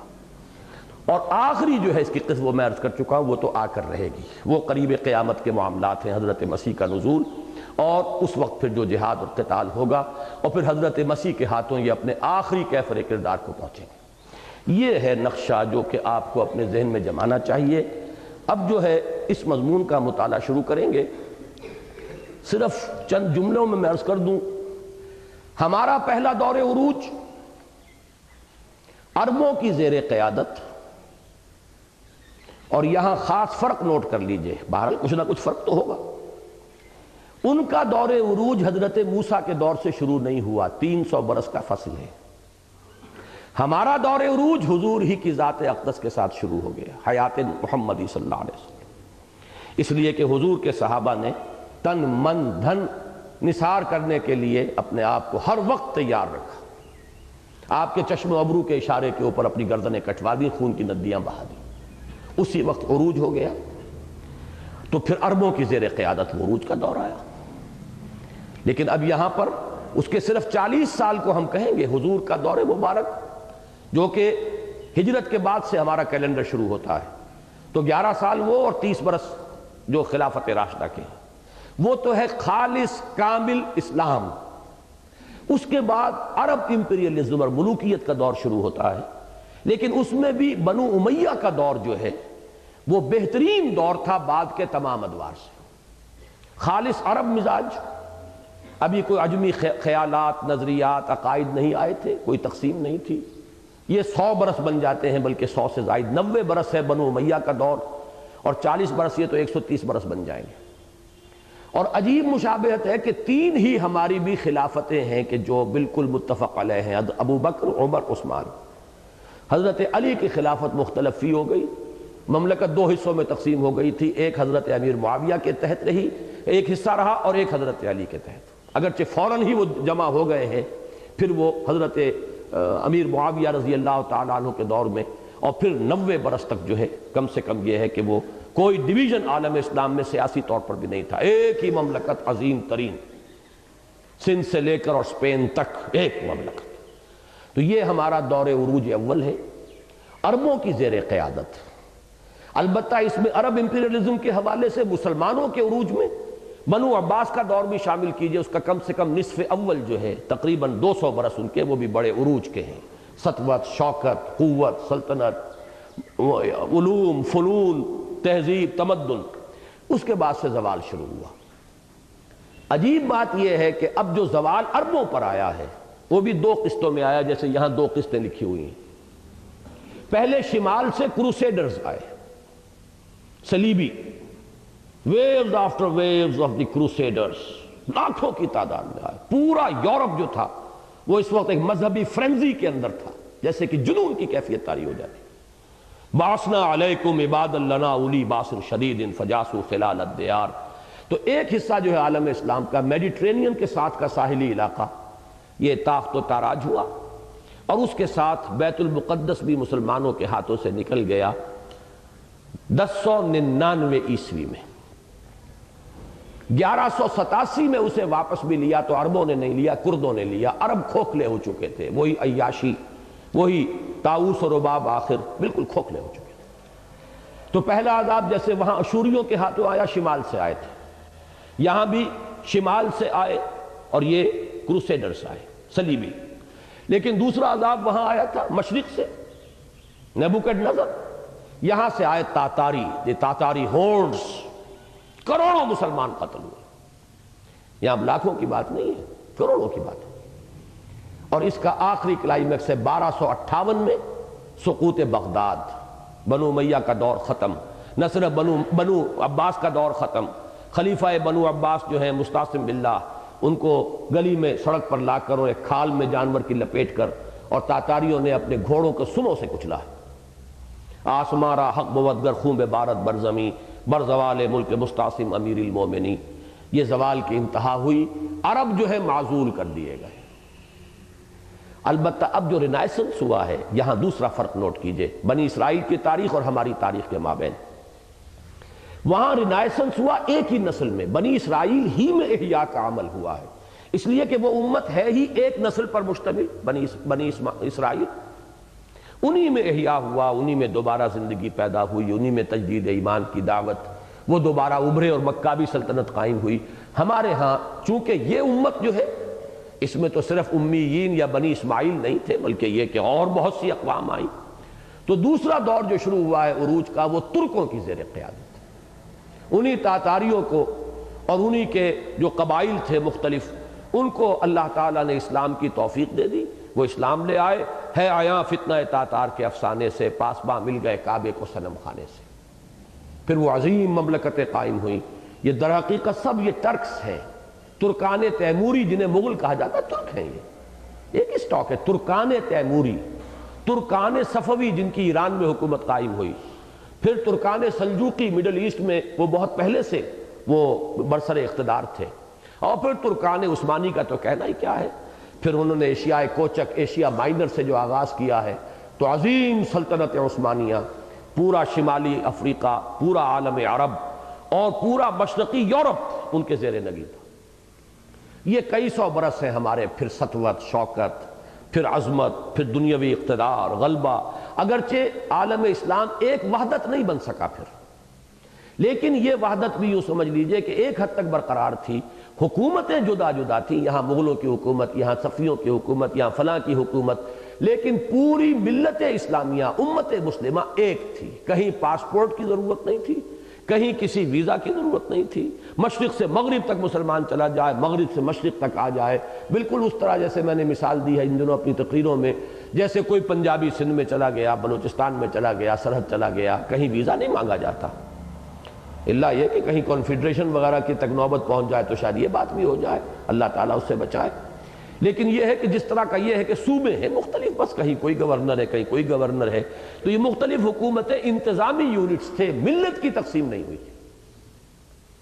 اس کے بعد پھر جو ہم پر دوسرا دور آیا ہے وہ ویسٹرن امپیریلزم کا، وہاں بھی یورپینز تھے، رومنز، ہم پر تو ایک قوم نہیں کئی قومیں ٹوٹ پڑی ہیں۔ پھر رینائسنس کے بعد یورپ میں جو پاور پوٹینشل ڈیولپ ہوا، پہلے اس نے ہسپانیہ کو صاف کیا، اس کے بعد واسکو ڈی گاما نے راستہ تلاش کیا round the Cape of Good Hope, اور پورے مشرقی علاقے میں جو عالم اسلام کا تھا تباہی مچا دی۔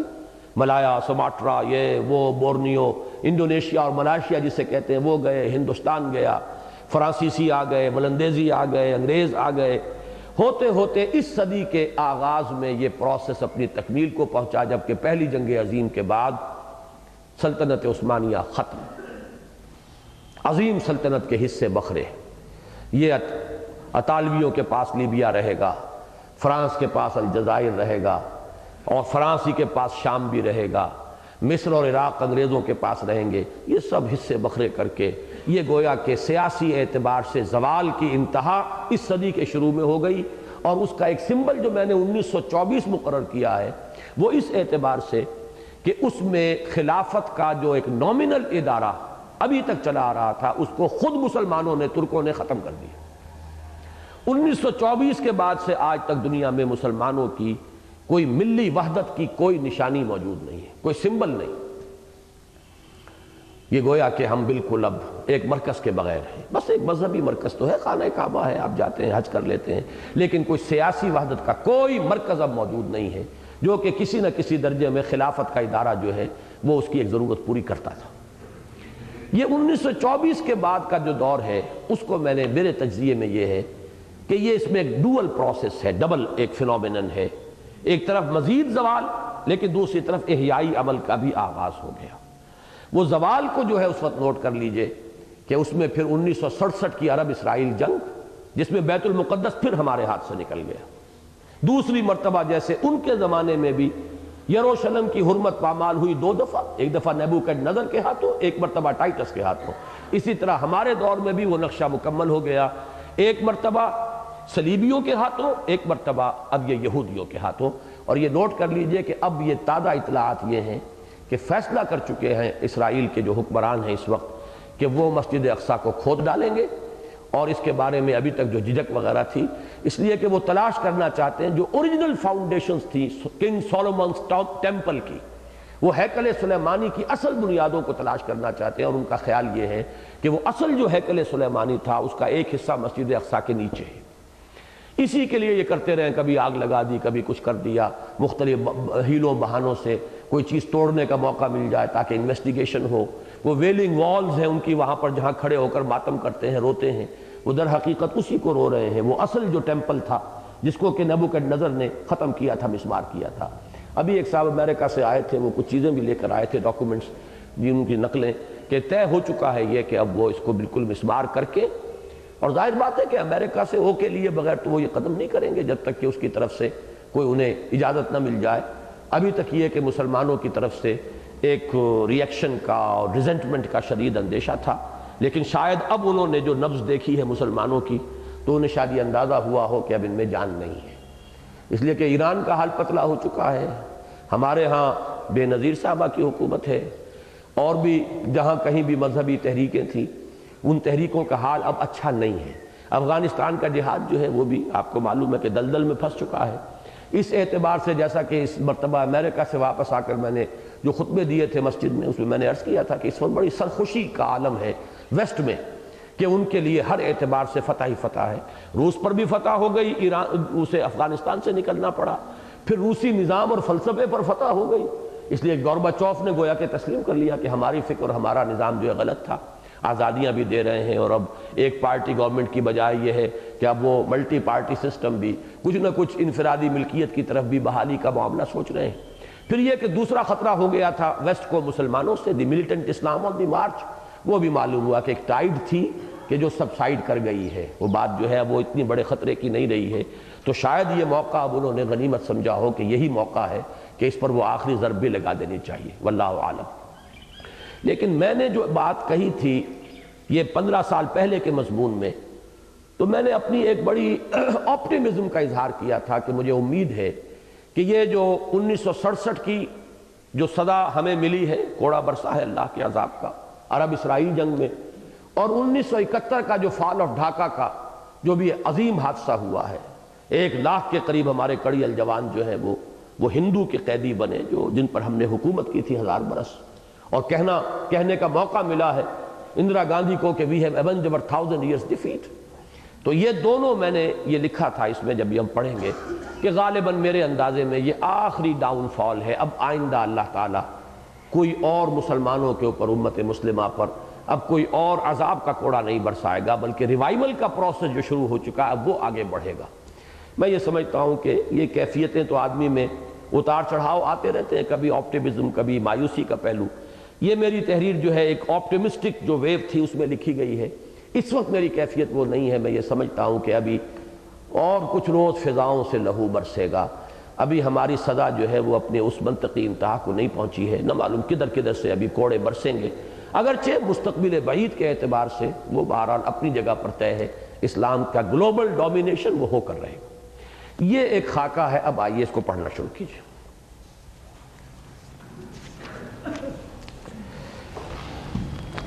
اصل میں چونکہ اس کا شروع ہو رہا ہے میرے اس درمیانی عرصے کے آپٹیمزم سے، اس لیے میں نے یہ ساری بات جو ہے خاکے کے درجے میں آپ کے سامنے رکھ دی ہے، اب تاکہ پڑھنے میں سہولت ہو جائے گی۔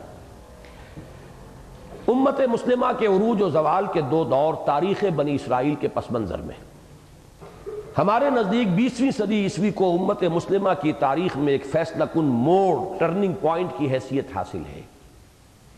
چنانچہ اس کے ربع اول کے خاتمے کے لگ بھگ، یعنی پہلا ربع، پہلی چوتھائی صدی جو تھی جب ختم ہو رہی تھی، یہ لفظ ہمارے اس مقدمے میں بھی آیا ہے، دعوت رجوع القرآن کا منظر اور پس منظر ربع صدی کے لفظ سے ہی شروع کیا میں نے اس کو، کہ اس وقت آفتاب ہدایت شیخ الہند کا غروب ہو رہا تھا، لیکن ایک دوسرا ماہتاب کہہ لیجئے وہ چاند کی صورت میں وہ قرآن مجید کا داعی ایک ابھر کر سامنے آ چکا تھا، وہ علامہ اقبال کی شخصیت۔ ہمارے نزدیک 20ویں صدی عیسوی کو امت مسلمہ کی تاریخ میں ایک فیصلہ کن موڑ، ٹرننگ پوائنٹ کی حیثیت حاصل ہے۔ چنانچہ اس کے ربع اول کے خاتمے کے لگ بھگ جبکہ امت کے ایک حساس اور درد مند فرد کے دل کی گہرائیوں سے یہ درد انگیز صدا بلند ہوئی کہ پستی کا کوئی حد سے گزر نہ دیکھے، اسلام کا گر کر نہ ابھر نہ دیکھے، مانے نہ کبھی کہ مد ہے ہر جزر کے بعد، دریا کا ہمارے جو اتر نہ دیکھے۔ تاریخ ایک کروٹ لے چکی تھی، یعنی اس وقت جبکہ اس پستی کا مشاہدہ کیا مولانا حالی نے، تاریخ ایک کروٹ لے چکی تھی اور ملت اسلامی کے تن مردہ میں حیات تازہ کے کچھ آثار ظاہر ہونے شروع ہو گئے تھے۔ اور اگر ذرا بنظر غائب مشاہدہ کیا جائے تو اس صدی کا درمیانی نصف تو ایک نہایت ہی عجیب نقشہ پیش کرتا ہے، یعنی ایک طرف تنزل اور انحطاط کا عمل بھی جاری رہا، اور نکبت و ادبار کے سائے مزید گہرے ہوتے چلے گئے، جس کا نقطہ عروج کلائمیکس سن 67 اور 71 کی ذلت و رسوائی ہے۔ اور دوسری طرف ایک گمبھیر اور ہمہ جہتی احیائی عمل کا آغاز بھی ہو گیا، جس کا نقطہ آغاز بھی سن 2025 کا زمانہ ہے۔ گویا مسلسل 50 برس تک یہ دونوں فنومینا، یہ دونوں عمل مرج البحرین یلتقیان بینہما برزخ لا یبغیان کسی شان کے ساتھ پہلو بپہلو جاری رہے۔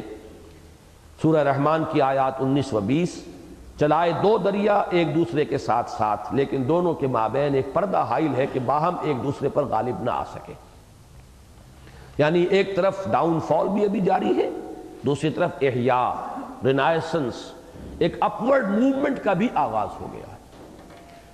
اس اجمال کی تفصیل کے ضمن میں ہم پہلے امت مسلمہ کے عروج و زوال کا ایک اجمالی خاکہ تاریخی ترتیب، کرونولوجیکل آرڈر کے ساتھ پیش کرنے کی کوشش کریں گے، تاکہ ایک طرف عروج کے ضمن میں ملت اسلامی کی عظمت و سطوت گزشتہ کی ایک جھلک سامنے آئے، اور علامہ اقبال کے اس شعر کے مصداق کہ کبھی اے نوجوان مسلم تدبر بھی کیا تو نے، وہ کیا گردوں تھا تو جس کا ایک ٹوٹا ہوا تارا۔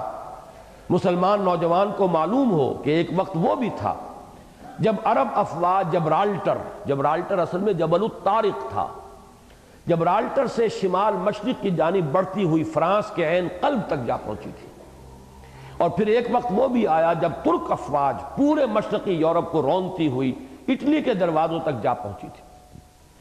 اصل میں ویانا تک کا محاصرہ جو ہے وہ تاریخ میں ہے، اٹلی وہاں سے زیادہ دور نہیں ہے، لیکن اس میں تصحیح کی ضرورت ہے۔ تو یہ ذہن میں رکھیے کہ شاید اسی طرح کچھ نوجوانوں کے دل میں ملت اسلامی کی تجدید اور اس کی عظمت و سطوت گزشتہ کی بازیافت کا جذبہ پیدا ہو جائے، معلوم ہو کہ کبھی اس عظمت کے حامل بھی ہم رہے ہیں۔ تو یہ پہلے دور عروج میں مسلمانوں کا جو پہلا دور عروج تھا عربوں کے زیر قیادت، تو طارق ابن زیاد جبل الطارق سے داخل ہوئے ہیں، اور پورا یہ پیننسولا جو ہے آئیبیرین پیننسولا، اسپین اور پرتگال، اس سب کے علاوہ فرانس کا بھی بہت کافی بڑا حصہ تھا کہ جو اس اسلامی حکومت میں شامل ہوا۔ دوسرے دور عروج میں ترکوں کی زیر قیادت، پھر یہ مشرق سے داخل ہوئے اور ایشیائے کوچک سے پھلانگ کر یورپ میں داخل ہوئے ہیں۔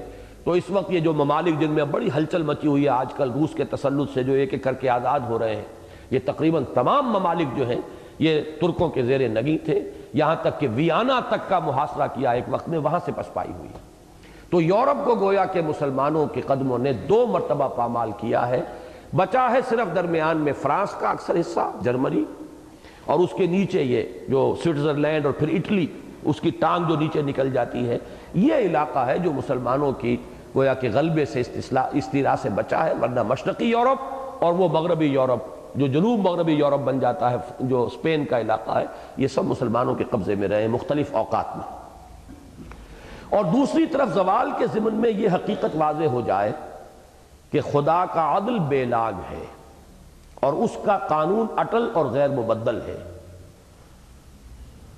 اس نے جو معاملہ سابق امت مسلمہ یعنی بنی اسرائیل کے ساتھ کیا، بعین ہی وہی ہمارے ساتھ کیا، حتیٰ کہ ہماری اور ان کی تاریخ میں ایک حد درجے حیرت انگیز مشابہت موجود ہے، اس پہلو سے کہ یہود پر بھی اللہ تعالیٰ کے عذاب کے 2 دور آئے اور ہم پر بھی 2 ہی دور آئے، اگرچہ امت محمد علیہ صاحب الصلاۃ والسلام کی وسعت کی نسبت سے ہمارے نکمت و ادبار کے یہ دور بھی یہود کے مقابلے میں بہت طویل رہے، اور جس طرح بنی اسرائیل کی تولیت کے زمانے میں بیت المقدس کے ناموس کا پردہ اسکندر و چنگیز کے ہاتھوں سے جہاں میں 100 بار ہوئی حضرت انسان کی قبا چاک کے مصداق 2 مرتبہ چاک ہوا، اسی طرح ہمارے عہد تولیت میں بھی مسجد اقصیٰ کی حرمت 2 ہی مرتبہ پامال ہوئی۔ اس کے بعد ہم اس گمبھیر اور ہمہ گیر احیائی عمل کا جائزہ لیں گے اجمالاً، تاکہ ایک طرف لوگوں کا افق ذہنی وسیع ہو اور وہ مختلف احیائی کوششوں کو ان کے صحیح پس منظر میں دیکھ سکیں۔ ان الفاظ کو ذرا اچھی طرح پڑھیے۔ ہوتا کیا ہے کہ ہر جماعت اور اس سے متعلق افراد کسی خاص کام میں لگے ہوئے، خاص نقطہ نظر، خاص فلسفہ، خاص صغرا کبرا، اس سے ان کا ایک ذہن بن جاتا ہے، اور ہوتے ہوتے وہ اسی کے خول میں بند ہو جاتے ہیں۔ ہم چما دیگرے نہیں، کوئی اور انہیں نظر ہی نہیں آتا کہ کوئی اور بھی کوئی کام کر رہا ہے۔ سنتے ہیں اگلے زمانے میں کوئی میر بھی تھا، یہ بات بھی ذہن سے نکل جاتی ہے۔ تو 2 اعتبارات سے ہمیں اپنے مینٹل ہورائزن کو وسیع کرنا ہے۔ اس وقت کون کون سی قوتیں برسر کار ہیں، کس کس پہلو سے وہ کام کر رہی ہیں، کیا ان کے فور پوائنٹس ہیں، کیا ان کے اگینسٹ پوائنٹس ہیں، کیا ما لہو ہے، کیا ما علیہ ہے۔ اسی طریقے سے پیچھے پوری تاریخ کے اندر بھی ایک دوسری ڈائمنشن ہے جس کے اندر وسعت ہونی چاہیے، تاکہ ہمیں معلوم ہو کہ تاریخ کے اس پروسیس میں ہم کہاں کھڑے ہیں، ہمارے اسلاف نے کیا کیا کام کیے ہیں، کیا کیا ان کی اچیومنٹس ہیں، کس کس جگہ تک وہ پہنچے ہیں۔ سرخی خار مغیلاں یہ پتا دیتی ہے، تیرے دیوانے یہاں آئے یہاں تک پہنچے۔ یہ بھی ہماری تاریخ کا، ہماری سوچ کا ایک حصہ ہے۔ تو یہاں نوٹ کیجئے کہ اس کے بعد ہم اس گمبھیر اور ہمہ جہتی احیائی عمل کا اجمالاً جائزہ لیں گے، تاکہ ایک طرف لوگوں کا افق ذہنی وسیع ہو اور وہ مختلف احیائی کوششوں کو ان کے صحیح پس منظر میں دیکھ سکیں، اور دوسری طرف یہ بھی واضح ہو جائے کہ ہم خود اس ہمہ جہتی احیائی عمل کے کس گوشے میں ایک حقیر سی خدمت سر انجام دینے کی کوشش کر رہے ہیں، تاکہ لِيَهْلِكَ مَنْ هَلَكَ عَنْ بَيِّنَةٍ وَيَحْيَا مَنْ حَيَّ عَنْ بَيِّنَةٍ، سورہ انفال کی آیت نمبر 42، تاکہ ہلاک ہو جس کو ہلاک ہونا ہے حجت قائم ہو چکنے کے بعد، اور جیے جسے جینا ہے واضح دلیل کے ساتھ، کہ مصداق جو ہمارا ساتھ دینا چاہے وہ بھی پورے انشراح صدر کے ساتھ دے، اور جو تنقید کی خدمت سر انجام دینا چاہے وہ بھی ہمارے موقف کو اچھی طرح سمجھنے کے بعد اس اہم مگر نازک فرض کی ادائیگی پر کمر بستہ ہو۔ ہمارا موقف تو سمجھ لے کہ ہم ہیں کہاں، کیا کام کر رہے ہیں، کیا سغرا کبرا ہے، پھر تنقید کریں ہم پر۔ ہم اگر دوسروں پر تنقید کرتے ہیں تو دوسروں کا بھی حق ہے کہ ہم پر تنقید کریں، اور یہ بھی ایک ذمہ داری ہے۔ لیکن یہ کہ ایک یہ ہوتا ہے کہ آپ کسی کی طرف خود کوئی موقف منسوب کر کے اس کے اوپر چاند ماری شروع کر دیں اور بمباری شروع کر دیں، جبکہ اس کا یہ موقف ہو ہی نہ۔ صحیح بات یہ ہے کہ پہلے سمجھ لیں کہ ہم کس کام کو کرنے کے لیے جمع ہوئے، اس کا سغرا کبرا کیا ہے۔ ہم یہ نہیں سمجھتے کہ بس یہی کام ایک کام ہے اور کوئی کام ہے ہی نہیں، اس مغالطے میں ہم مبتلا نہیں ہیں، لیکن یہ ہے کہ ہمارے موقف کو، ہمارے کام کو سمجھ کر ہم پر تنقید کی جائے۔ اب آئیے اس تاریخی جائزے کی طرف۔ امت مسلمہ کے عروج و زوال کے تاریخی خاکے کے ضمن میں دو باتیں پیشگی سمجھ لینی چاہیے۔ امت کی تشکیل، ایک یہ کہ اپنی حیثیت تشکیلی کے اعتبار سے امت محمد علیہ صاحب صلاۃ والسلام کے دو حصے ہیں۔ پہلا امیین یعنی بنی اسماعیل پر مشتمل ہے، اور اسے اس امت کے قلب یا مرکز کی، نیوکلیس کی حیثیت حاصل ہے، اور دوسرا آخرین یعنی دیگر اقوام پر مشتمل ہے، خواہ وہ کرد ہوں یا ترک، اہل فارس ہوں یا اہل ہند، افغان ہوں یا مغل، اہل حبشہ ہوں یا بربر، مشرق بعید یعنی ملایا اور انڈونیشیا سے تعلق رکھتے ہوں یا مغرب بعید یعنی مراکو اور موریتانیہ سے۔ اس کے لیے ذہن میں رکھیے کہ جو ایٹم کا نقشہ ہے کہ ایک نیوکلیس اور اس کے گرد جو ہے وہ الیکٹرانز مختلف دائرے ہیں، تو اسی طریقے سے نیوکلیس ہے اس امت کا بنی اسماعیل، انہی میں سے حضور تھے، انہی کی طرف آپ کی بعثت اولیٰ ہے۔ هو الذی بعث فی الامیین رسولا منہم، اور اگلی آیت وآخرین منہم لما یلحقوا بہم، اور دوسرے انہی میں کے جو ابھی ان میں شامل نہیں ہوئے۔ تو حضور کے زمانے میں امیین تو سب کے سب آ گئے۔ جب آخری آیات نازل ہوئی کہ اب تمہیں صرف چند مہینوں کا کیا چیلنج ہے اور مہلت ہے، ایمان لے آؤ گے تو عافیت ہو جائے گی ورنہ قتل عام شروع ہو جائے گا۔ فَإِذَا انْسَلَخَ الْأَشْهُرُ الْحُرُمُ فَاقْتُلُوا الْمُشْرِكِينَ حَيْثُ وَجَدتُّمُوهُمْ۔ اس عرصے کے اندر پورا عرب ایمان لے آیا، تو گویا کہ امیین کی حد تک تو سب شامل ہو گئے۔ اب اس کے بعد دائرے جو ہے الیکٹرانز کے، ایرانی آ گئے، شامی آ گئے، مصری آ گئے، بربر آ گئے، حبشہ کے لوگ آ گئے، ہندی آ گئے، ترک آ گئے، اب یہ مختلف جو ہے الیکٹرانز کے دائرے ہیں۔ تو ایک تو یہ تشکیل جو ہے امت کی، اس کو ہمیشہ ذہن میں رکھیں۔ دوسرے یہ کہ جغرافیائی اعتبار سے بھی عالم اسلام کو تین حصوں میں منقسم سمجھنا چاہیے، ایک قلب، دوسرے میمنہ اور تیسرے میسرہ۔ اگر دنیا کے نقشے کو سامنے رکھ کر عالم اسلام پر نگاہ جمائی جائے تو وہ ایک ایسے عقاب کے مانند نظر آئے گا جو اپنے دونوں بازوؤں کو پوری طرح پھیلائے محو پرواز ہو۔ جزیرہ نمائے عرب، اب دیکھیے نوٹ کر لیجئے، نقشہ نہیں ہے یہاں، کہ جزیرہ نمائے عرب، اس کا جنوبی حصہ جو ہے پھیلا ہوا ہے، اوپر سکڑتا چلا جاتا ہے۔ پھر اس کے بائیں طرف صحرائے سینا، اور پھر یہ مصر، سوڈان، ادھر پھر لیبیا، الجزائر، موراکو، موریتانیہ، اور کبھی اسپین بھی تھا، یہ اس کا بایاں بازو ہو گیا۔ درمیان میں تو یہ عرب عربین پیننسولا، اوپر شام اور عراق، عراق عرب، شام عرب، اور اس کے اوپر جو چونچ سی نکلی ہوئی ہے وہ ہے ترکی کی، یہ بالکل چونچ کے مانند ہے۔ تو یہ گویا کہ دھڑ ہے اس عقاب کا۔ بایاں بازو چلا میسرا، وہ شمالی افریقہ، ادھر سے پھر وہ آئیبیرین پیننسولا یورپ کا، اور اب یہ مشرقی بازو چلا ایران، ترکستان، افغانستان، ہندوستان، اب جس کو بنگلہ دیش کہتے ہیں، پھر ملائیشیا، انڈونیشیا۔ یہ دو بازو ہیں، ایک بازو جو ہے ایران سے ہو کر اور انڈونیشیا تک، دوسرا بازو مصر سے ہو کر اور ہسپانیہ تک، اور یہ تقریباً یوں سمجھیے کہ برابر ان کی لینتھ بنتی ہے۔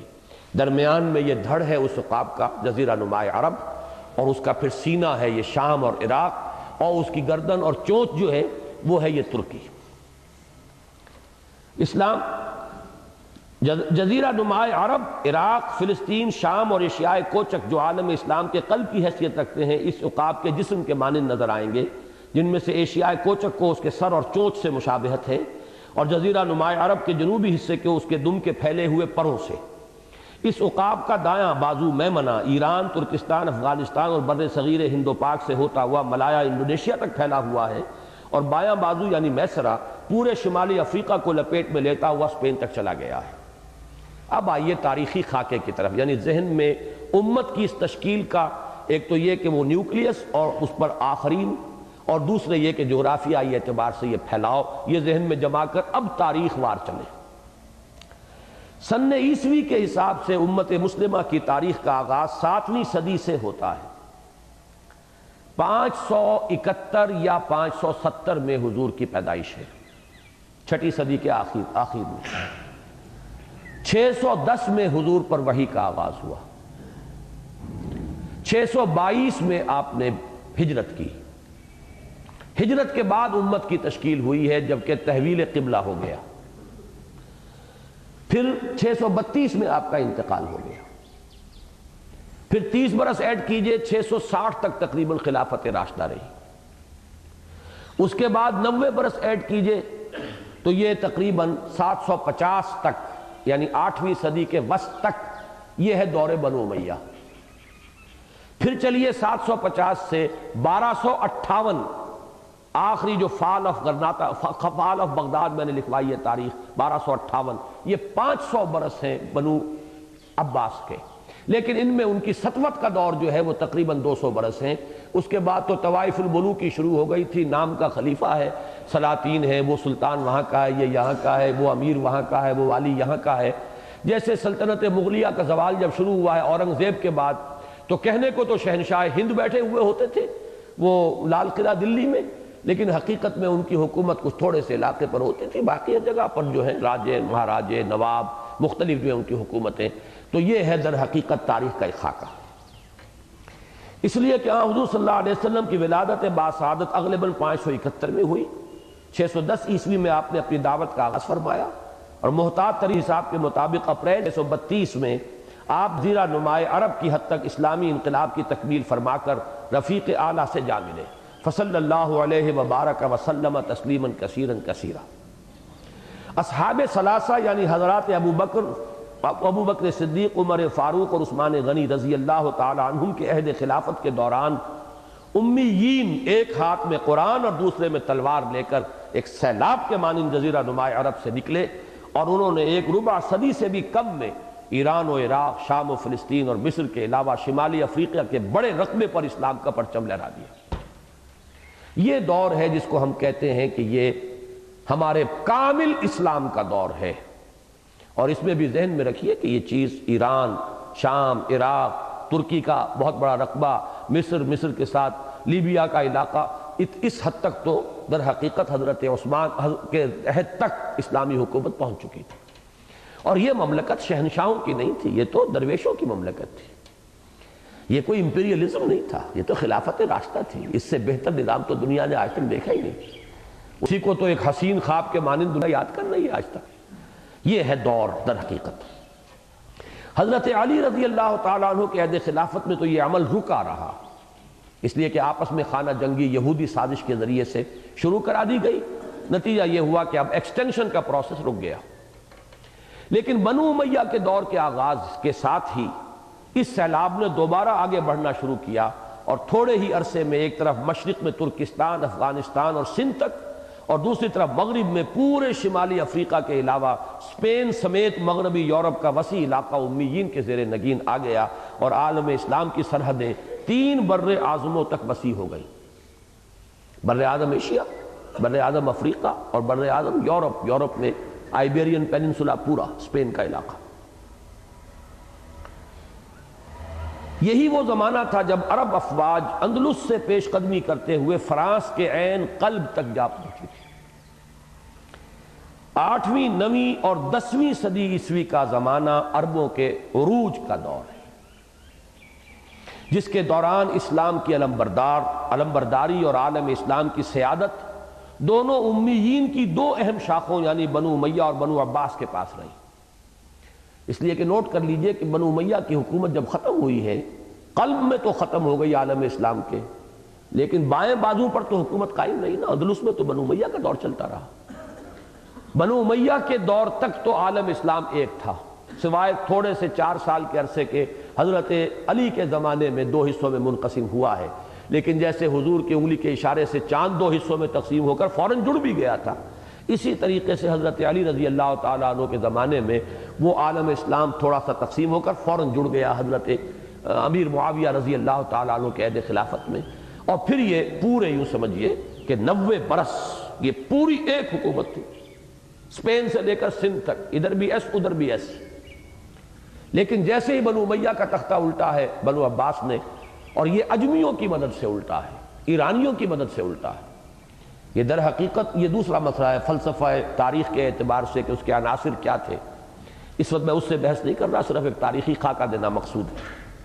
تو اس کے بعد یہ کہ 2 مملکتیں بن گئیں، ایک مملکت جو کہ بنو عباس کے زیر نگی رہی، بڑی مملکت، چھوٹی مملکت ہسپانیہ کی، وہاں بنو امیہ کا دور چلتا رہا۔ اس میں جو نوٹ ہے وہ پڑھ لیجئے، یہ بہت اہم ہے۔ ان میں سے بھی صرف بنو امیہ کے دور حکومت کو خالص عرب غلبہ و اقتدار کا دور قرار دیا جا سکتا ہے، اس لیے کہ بنو عباس کے دور حکومت میں ابتدا ہی سے اہل عجم کو حکومت و سلطنت کے معاملات میں فیصلہ کن دخل حاصل ہو گیا تھا، اور دراصل اسی نے عرب اقتدار کے تناور درخت کو اندر ہی اندر گھن کی طرح چٹ کر لیا، اور خالص عرب خون میں جو حرارت تھی ورنہ خالص عرب خون میں جو حرارت تھی اور قوت مقاومت موجود تھی، اس کا ثبوت اس سے ملتا ہے کہ بنو امیہ کی ایک شاخ جس نے اندلس میں قدم جمائے، وہ عالم اسلام کے قلب سے عرب قوت کے کلی خاتمے کے بھی 3 صدی بعد تک پھلتی پھولتی رہی، اور اس کا خاتمہ کہیں 15ویں صدی عیسوی میں جا کر ہوا۔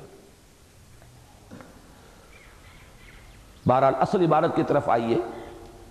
8ویں، 9ویں اور 10ویں صدی عیسوی کا زمانہ عربوں کے عروج کا دور ہے، جس کے دوران اسلام کی علمبرداری اور عالم اسلام کی سیادت دونوں امیین کی 2 اہم شاخوں یعنی بنو امیہ اور بنو عباس کے پاس رہیں، اور روئے ارضی کے ایک بڑے حصے پر ان کے دین و مذہب، ان کے تہذیب و تمدن، ان کے علوم و فنون اور ان کی شان و شوکت کا سکہ رواں رہا۔ لیکن جیسے جیسے دنیاوی جاہ و جلال میں اضافہ ہوا، جذبات دینی اور حرارت ایمانی میں کمی آتی چلی گئی، اور اس طرح یہ تناور درخت اندر سے کھوکھلا ہوتا چلا گیا۔ اس اندرونی اضمحلال کے اثرات کے ظاہر ہونے میں کچھ مدت ضرور صرف ہوئی، لیکن 10ویں صدی عیسوی ہی کے دوران واضح ہو گیا تھا کہ عرب اپنے عالم پیری میں قدم رکھ چکے ہیں۔ تو میں یہ عرض کر رہا تھا کہ 10ویں صدی عیسوی ہی کے دوران واضح ہو گیا تھا کہ عرب اپنے عالم پیری میں قدم رکھ چکے ہیں۔ 11ویں صدی عیسوی کے دوران امیین کا انحطاط اور زوال اپنی آخری حدوں کو پہنچ گیا، اور اس طرح عالم اسلام کے قلب میں قوت کا ایک خلا، پاور ویکوم پیدا ہوا۔ خوش قسمتی سے قوت کے دباؤ میں اس کمی، ڈپریشن کے نتیجے میں عالم اسلام کے شمال مشرقی سرحدوں سے جو قبائل قلب اسلام کی طرف کھنچ کر آئے، وہ پہلے ہی سے مسلمان ہو چکے تھے۔ مثلا سلاجقہ، سلجوقی، کرد، یہ قومیں عرب نہیں ہیں، لیکن یہ اس عرصے کے دوران اسلام میں داخل ہو چکے تھے، اور ان میں وہ جان تھی، ابھی قوت تھی، نئی قومیں، نیسنٹ ہائیڈروجن جسے کہتے ہیں کیمسٹری میں، جس میں بڑی قوت اور توانائی ہوتی ہے، یہ نئی قوتیں آ چکی تھی، ورنہ تو بالکل کولیپس ہو جاتا ایک دم۔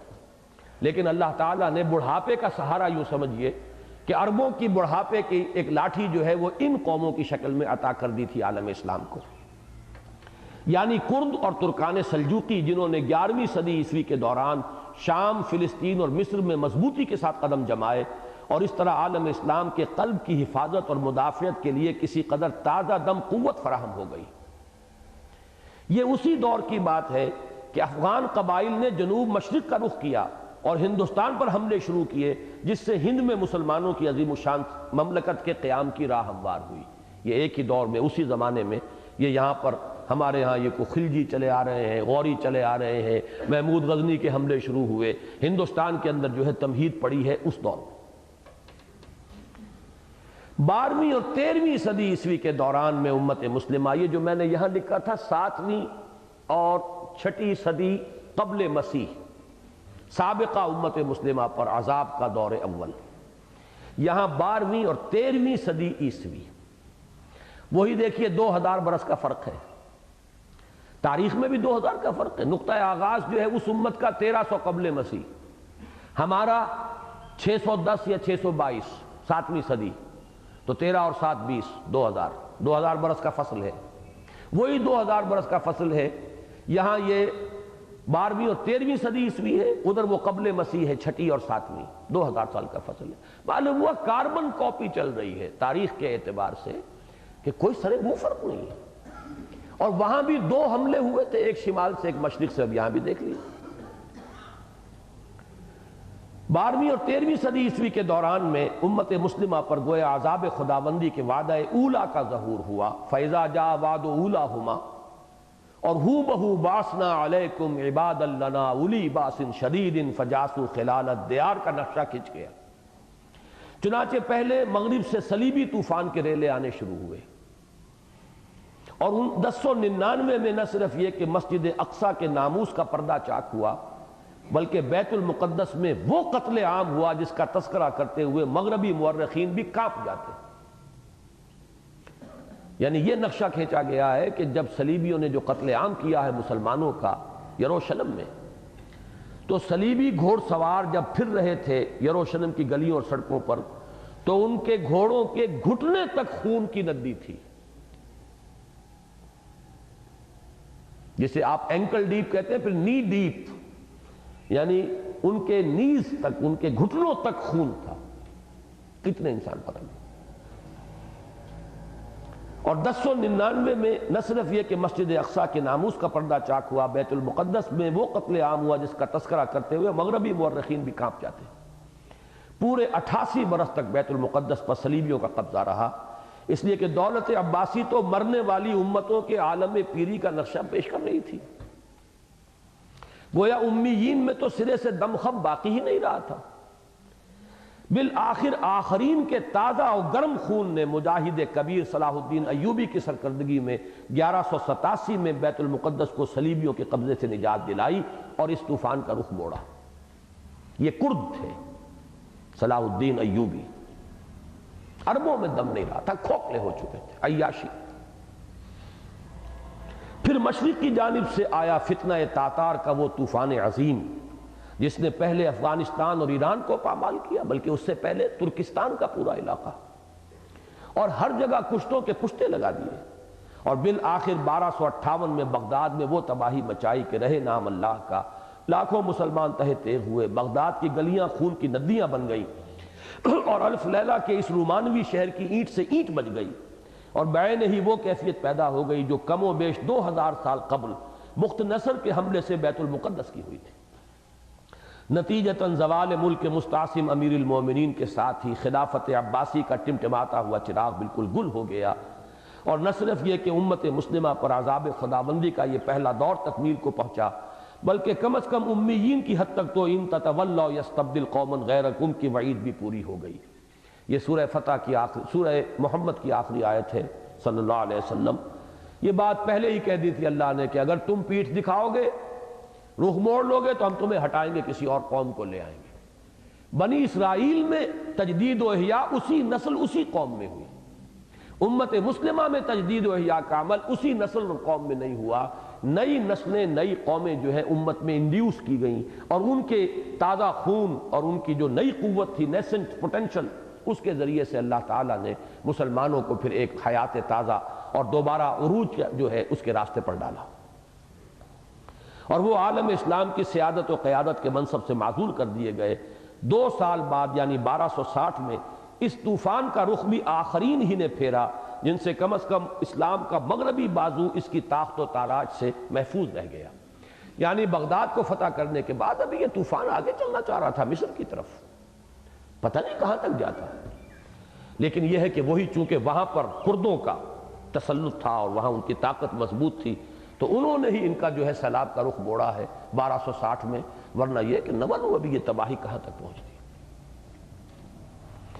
12ویں اور 13ویں صدی عیسوی کے دوران عالم اسلام کا قلب بعین ہی وہی نقشہ پیش کر رہا تھا جسے دیکھ کر کبھی حضرت عزیر علیہ السلام کی زبان سے بے اختیار یہ الفاظ نکل گئے تھے کہ انا یحیی ھذہ اللہ بعد موتہا، لیکن پھر امت مسلمہ کے لیے بھی اللہ تعالیٰ کی وہی شان ظاہر ہوئی جس کا ظہور بنی اسرائیل کے حق میں ہوا تھا، یعنی ثم رددنا لکم الکرۃ علیہم وامددناکم باموال وبنین وجعلناکم اکثر نفیرا، صرف اس فرق کے ساتھ کہ چونکہ سابقہ امت مسلمہ ایک ہی نسل پر مشتمل تھی، لہذا اس کی نشأت ثانیہ کا یہ عمل بھی لامحالہ اسی نسل کے اندر واقع ہوا، لیکن امت محمد علیہ صاحب صلاۃ والسلام کے معاملے میں یہ مجبوری نہ تھی، لہذا یہاں تجدید ملت کا یہ کام آخرین کی مختلف اقوام سے لیا گیا۔ چنانچہ نہ صرف یہ کہ خود انہی ترکان چنگیزی کا بڑا حصہ اسلام لے آیا، یہاں ہے وہ شعر ہے آیا فتنہ تاتار کے افسانے سے، پاسباں مل گئے کعبے کو صنم خانے سے، جن کے ہاتھوں عالم اسلام پر ہولناک تباہی آئی تھی، بلکہ انہی کے قبیل کے وحشی قبائل میں سے 2 قبیلوں کو یہ توفیق ارزانی ہوئی کہ وہ حلقہ بگوش اسلام ہوئے، اور ان میں سے ایک یعنی ترکان تیموری نے ہندوستان میں ایک عظیم الشان مملکت مسلم سلطنت کی بنیاد رکھ کر عالم اسلام کے دائیں بازو کی توسیع کی، اور دوسرے یعنی ترکان عثمانی نے ابتداءً ایشیائے کوچک میں قدم جمائے اور پھر رفتہ رفتہ اس عظیم الشان مملکت کی بنیاد رکھی جس نے ایک طرف پورے مشرقی یورپ پر اپنی بالادستی کا سکہ جمایا، یہاں تک کہ ایک موقع پر اٹلی کے دروازوں پر دستک دی، اور دوسری طرف شمالی افریقہ سمیت پورے عالم اسلام کے قلب کی حفاظت و سیادت کی ذمہ داری سنبھالی، تاہاں کہ خلافت کا بھی احیاء کیا، اور اس طرح گویا عالم اسلام کے قلب کی عظمت و سطوت گزشتہ پھر لوٹ آئی، اگرچہ عربوں کے ذریعے نہیں بلکہ ترکوں کے واسطے سے۔ قدرت کے کھیل بھی عجیب ہیں، ادھر تو خلافت عثمانی کے استحکام کے ذریعے عالم اسلام کے قلب میں گویا کہ ملت کی نشأت ثانیہ ہوئی، یہ ملت کی نشأت ثانیہ ہے، مسلمانوں کی نشأت ثانیہ، اسلام کی نہیں۔ وہ دور خلافت راشدہ نہیں لوٹ کر آیا، وہ تو اپنے ایک زوال کے ساتھ چل رہا ہے ابھی، یہ مسلمانوں کا عروج و زوال ہو رہا ہے۔ اور ادھر یورپی استعمار کے سیلاب کی صورت میں امت مسلمہ پر عذاب الہی کے دوسرے اور نہایت طویل دور کا آغاز ہو گیا، جس کا اصل زور عالم اسلام کے میسرہ اور میمنہ کی جانب رہا۔ اسی لیے پہلے تقسیم کر دی تھی قلب اور میسرہ اور میمنہ، کہ میسرہ بچ گیا تھا تاتاریوں کے عذاب سے، اسی طریقے سے میمنہ بھی ہندوستان میں نہیں آئے تاتاری۔ حیران کن بات ہے یہ، نوٹ کیجئے، سونے کی چڑیا تو ہندوستان تھا، تاتاری ادھر کیوں نہیں آئے؟ معلوم ہوا یہ عذاب الہی کا سیلاب تھا، اصل عذاب عربوں کو دینا تھا اللہ نے، جن کو جو مقام دیا تھا اللہ نے اسی کے اعتبار سے پھر وہ عذاب بھی آتا ہے، سزا بھی ہوتی ہے، جن کے رتبے ہے سوا ان کی سوا مشکل ہے۔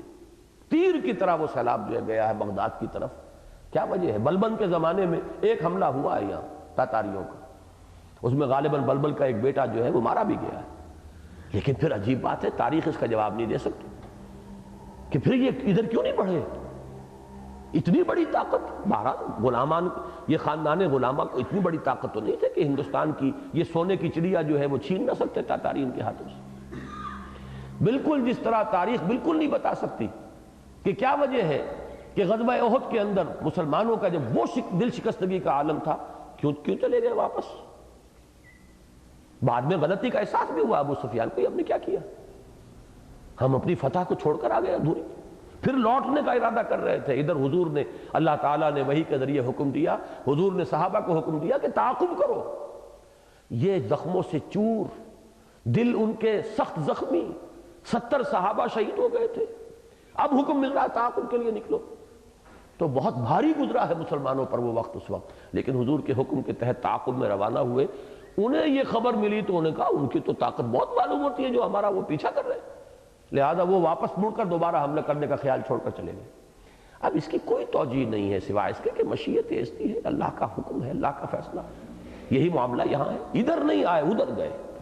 اس لیے کہ در حقیقت جو اللہ نے مقام و مرتبہ دیا تھا عربوں کو، امیین کو، ان تتولوا یستبدل قوما غیرکم، اب اس کا عمل ہونا تھا، لہذا سزا ان کو ملی ہے. ادھر یہ سیلاب گیا، عالم اسلام کا قلب تہس نہس ہو کر رہ گیا. لیکن یہ ہے کہ میمنہ اور میسرہ دونوں بچ گئے.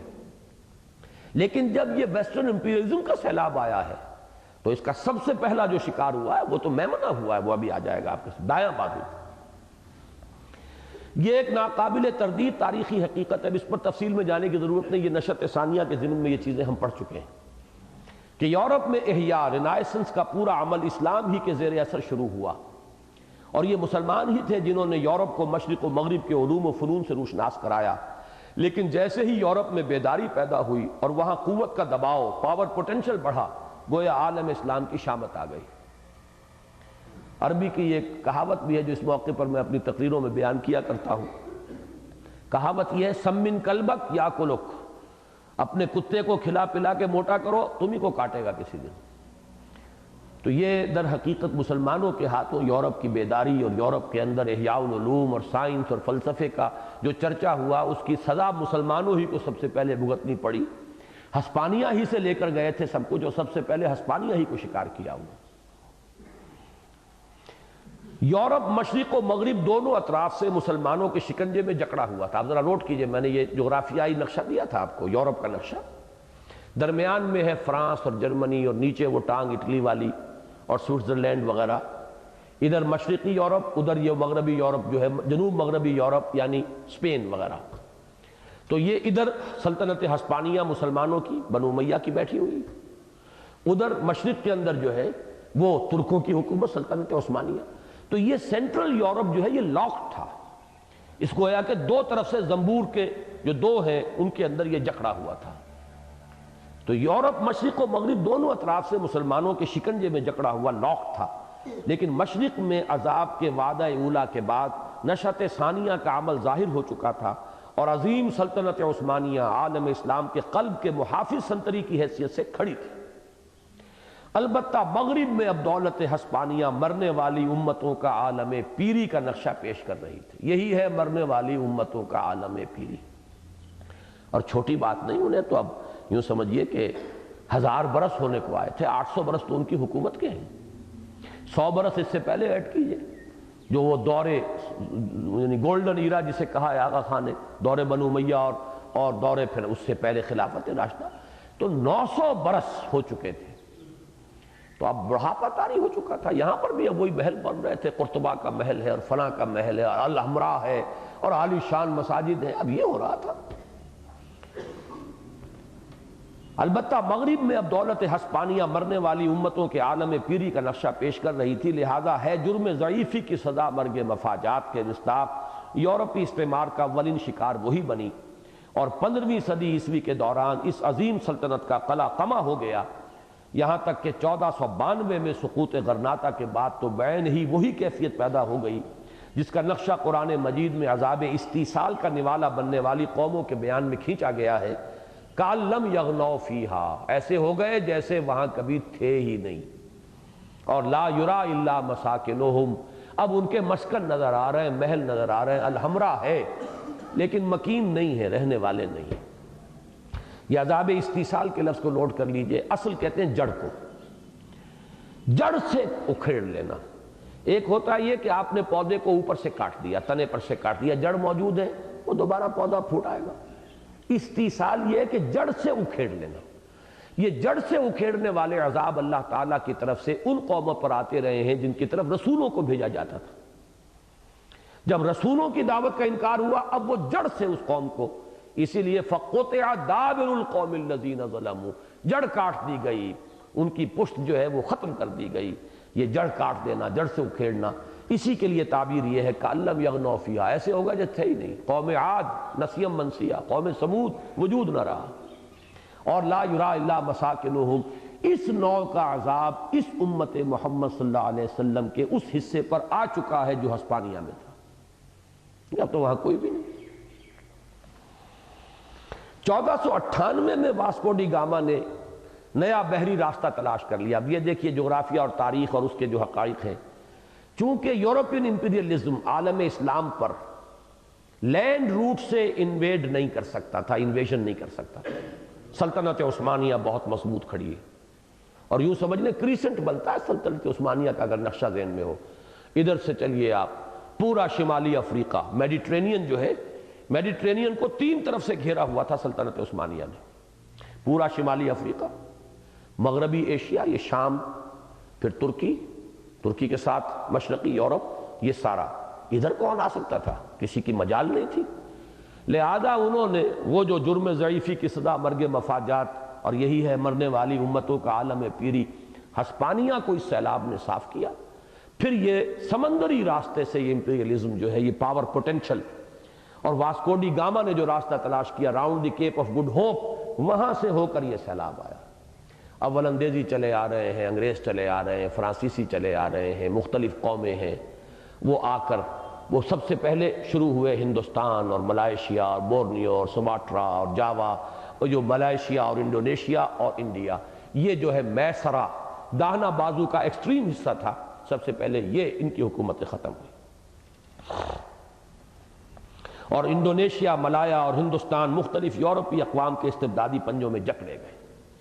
اور یہ عمل جس کا آغاز 16ویں صدی عیسوی سے ہوا، 18ویں اور 19ویں صدی عیسوی میں عالم اسلام کے دائیں بازو کی حد تک اپنے عروج یعنی زینت کو پہنچ گیا۔ اس اثنا میں دولت عثمانی بھی اپنے شباب کے دور سے گزر آئی تھی۔ اب یہ 200-300 برس بعد ہم پہنچ گئے۔ دولت عثمانی بھی اب اپنے شباب اور عروج کے دور سے گزر آئی تھی، اور اب اس نے بھی مرد بیمار کی حیثیت اختیار کر لی تھی۔ سک مین آف یورپ، یورپ کا مرد بیمار۔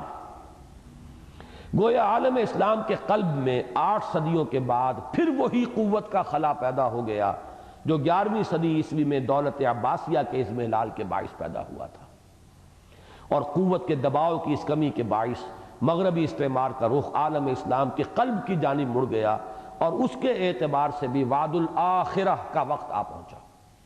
فَإِذَا جَاءَ وَعْدُ الْآخِرَةِ لِيَسُوءُ وُجُوهَكُمْ وَلِيَدْخُلُوا الْمَسْجِدَ كَمَا دَخَلُوهُ أَوَّلَ مَرَّةٍ وَلِيُتَبِّرُوا مَا عَلَوْا تَتْبِيرًا۔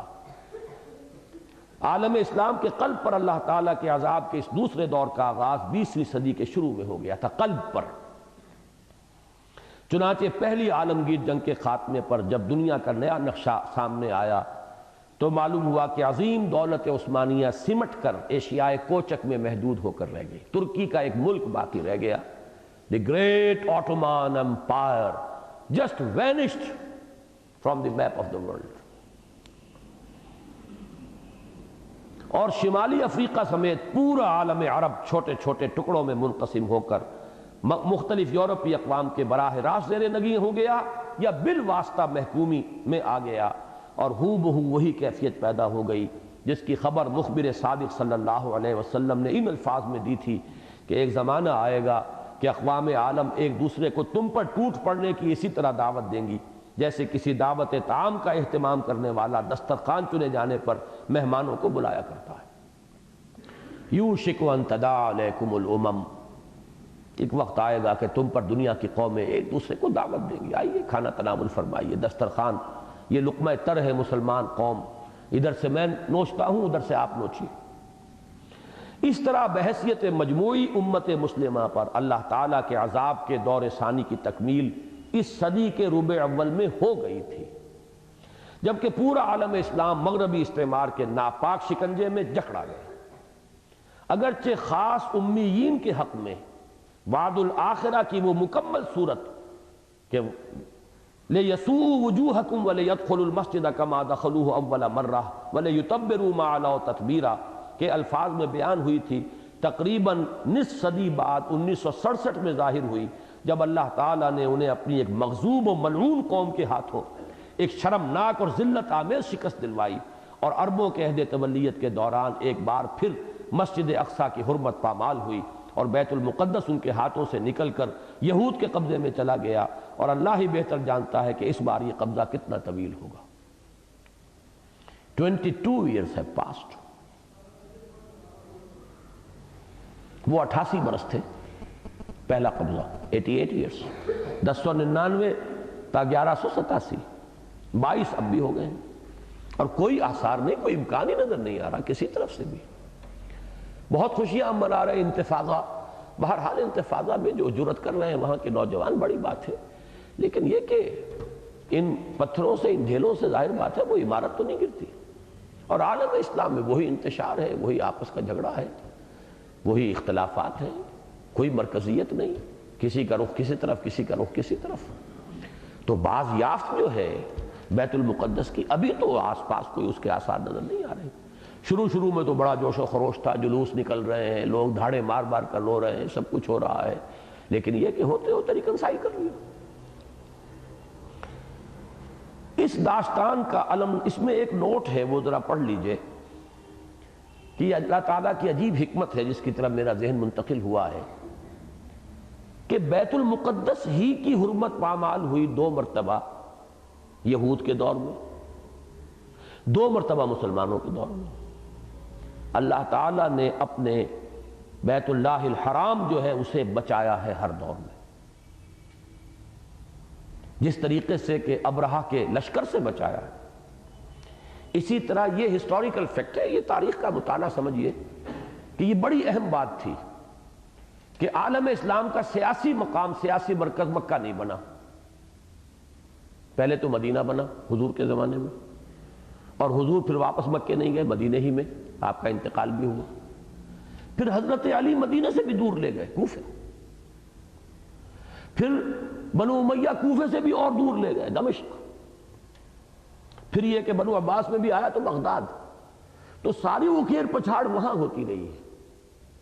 خانہ کعبہ کی اگر کوئی بے حرمتی کبھی مسلمانوں کے ہاتھوں تو ہوئی ہے، جیسے کہ حضرت عبداللہ ابن زبیر رضی اللہ تعالی عنہما کے خلاف جب فوجیں آئی ہیں تو بہرحال اس وقت بے حرمتی ہوئی ہے، یا پھر اب مسلمانوں کے ہاتھوں اس صدی کے اندر بھی جو بھی وہاں پر ہوا ہے، سعودیوں کے خلاف ان کے جبر اور اس کے استبداد کے خلاف جو ریئیکشن ہوا، وہ اس کے سوا کوئی راستہ ہی نہیں تھا، کوئی پولیٹیکل پروسیس کی وہاں اجازت ہی نہیں ہے، کہیں اور سے کوئی آواز اٹھانا ممکن نہیں، تو اس نے وہ شکل اختیار کی، اس سے بھی حرمت پامال ہوئی۔ اس صدی کے شروع میں جب عربوں نے بغاوت کی تھی ترکوں کے خلاف، اس وقت بھی یہاں قتل و خون کا معاملہ جو ہے مسجد حرام میں ہوا، یہ اپنوں کے ہاتھوں تو ضرور ہوا ہے، لیکن اللہ تعالیٰ نے دشمنوں اور کفار کے ہاتھوں اپنے اس گھر کی حفاظت فرمائی ہے۔ یہ میں نے نوٹ لکھا ہے کہ ایک عجیب تاریخی حقیقت ہے کہ روئے ارضی کے 2 قبلوں میں سے بے حرمتی اور پامالی کا معاملہ 4 مرتبہ مسجد اقصیٰ ہی کے ساتھ ہوا، جسے غلطی سے قبلہ اول کہہ دیا جاتا ہے۔ واضح رہنا چاہیے کہ قبلہ اول بیت اللہ اور مسجد حرام ہے، بفہوائے الفاظ قرآنی، ان اول بیت وضع للناس الذی ببکہ، پہلا گھر جو لوگوں کے لیے بنایا گیا وہ تو مکے والا ہے، مکے والا۔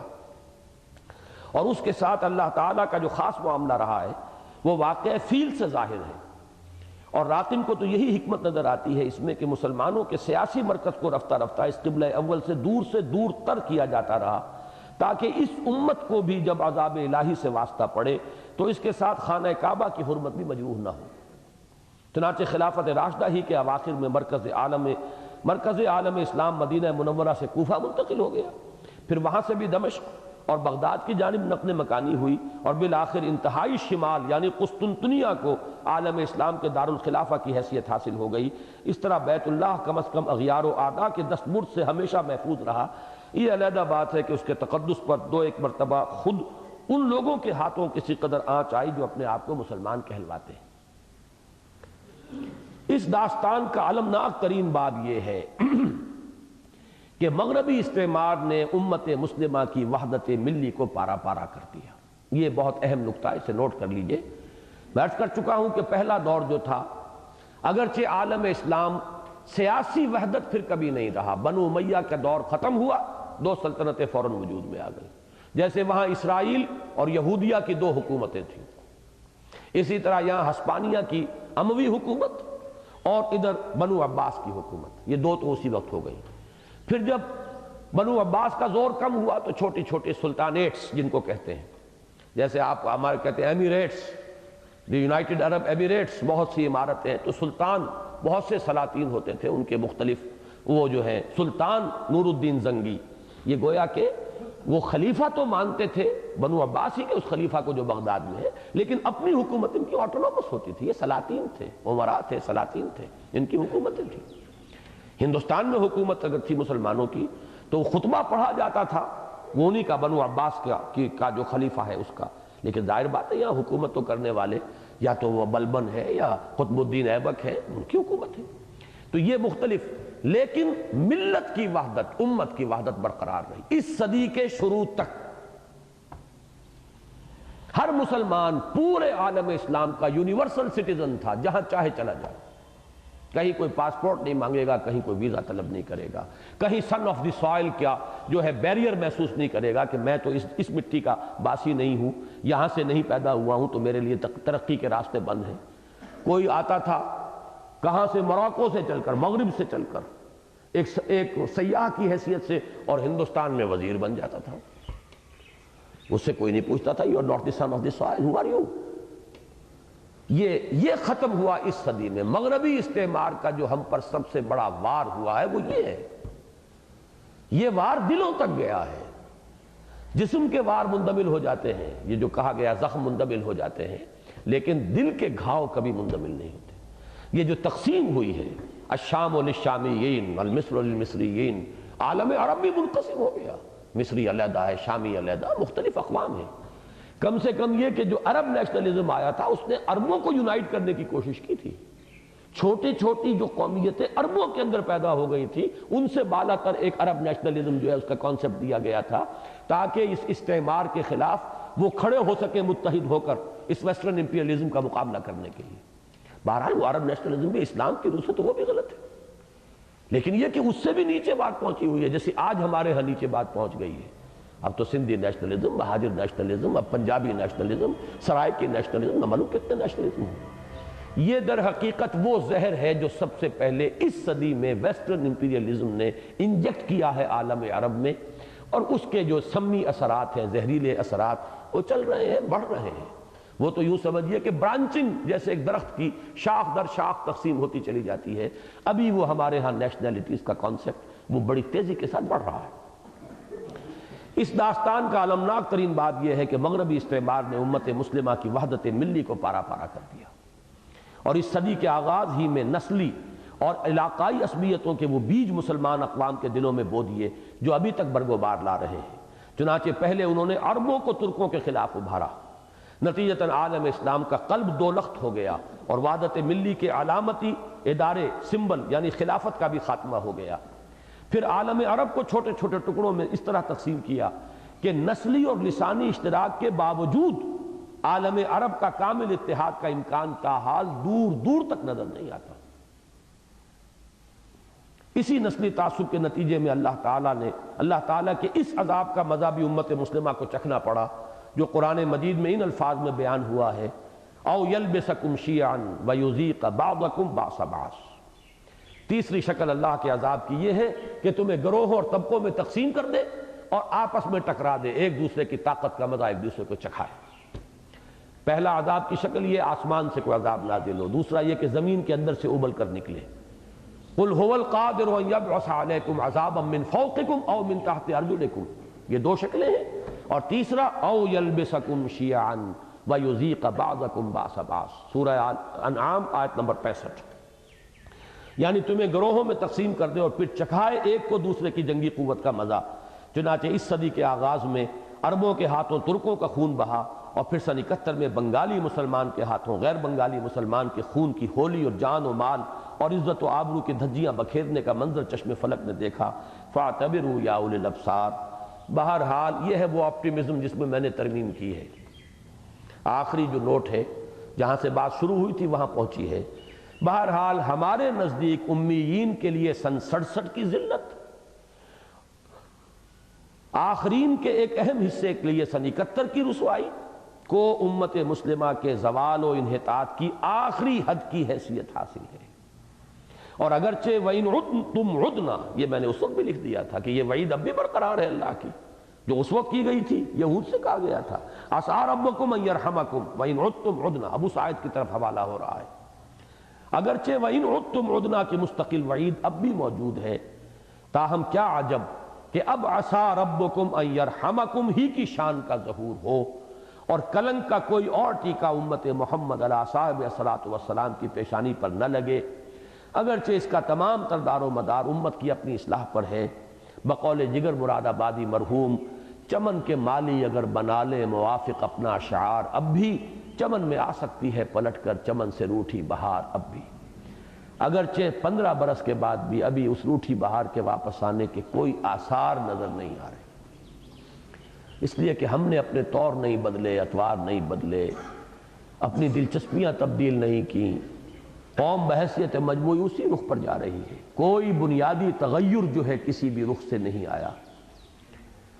البتہ یہ کہ یہ آگے آ جائے گا انشاءاللہ آج جب پڑھیں گے کہ اس میں جو یہود سے کہا گیا تھا ان ھذا القرآن یہدی للتی ہی اقوم، یہ پروسیس تو بڑھتا جائے گا، ان عدتم عدنا، یہ چلے گا، نکلنے کا راستہ ایک ہی ہے، قرآن کے دامن میں آؤ، اس شاہدرائے رحمت خداوندی میں داخل ہو جاؤ۔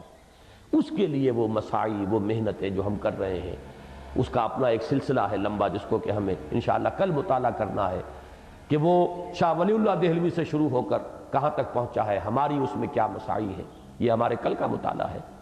اب انشاءاللہ تعالی اس کا جو دوسرا حصہ ہے موجودہ احیائی مساعی کا اجمالی جائزہ، اس پر اب گفتگو شام کو ہوگی، لیکن یہ 2 منٹ کے لیے ابھی میں اس کو تو ختم کر رہا ہوں۔ سبحانک اللہم و بحمدک نشہد ان لا الہ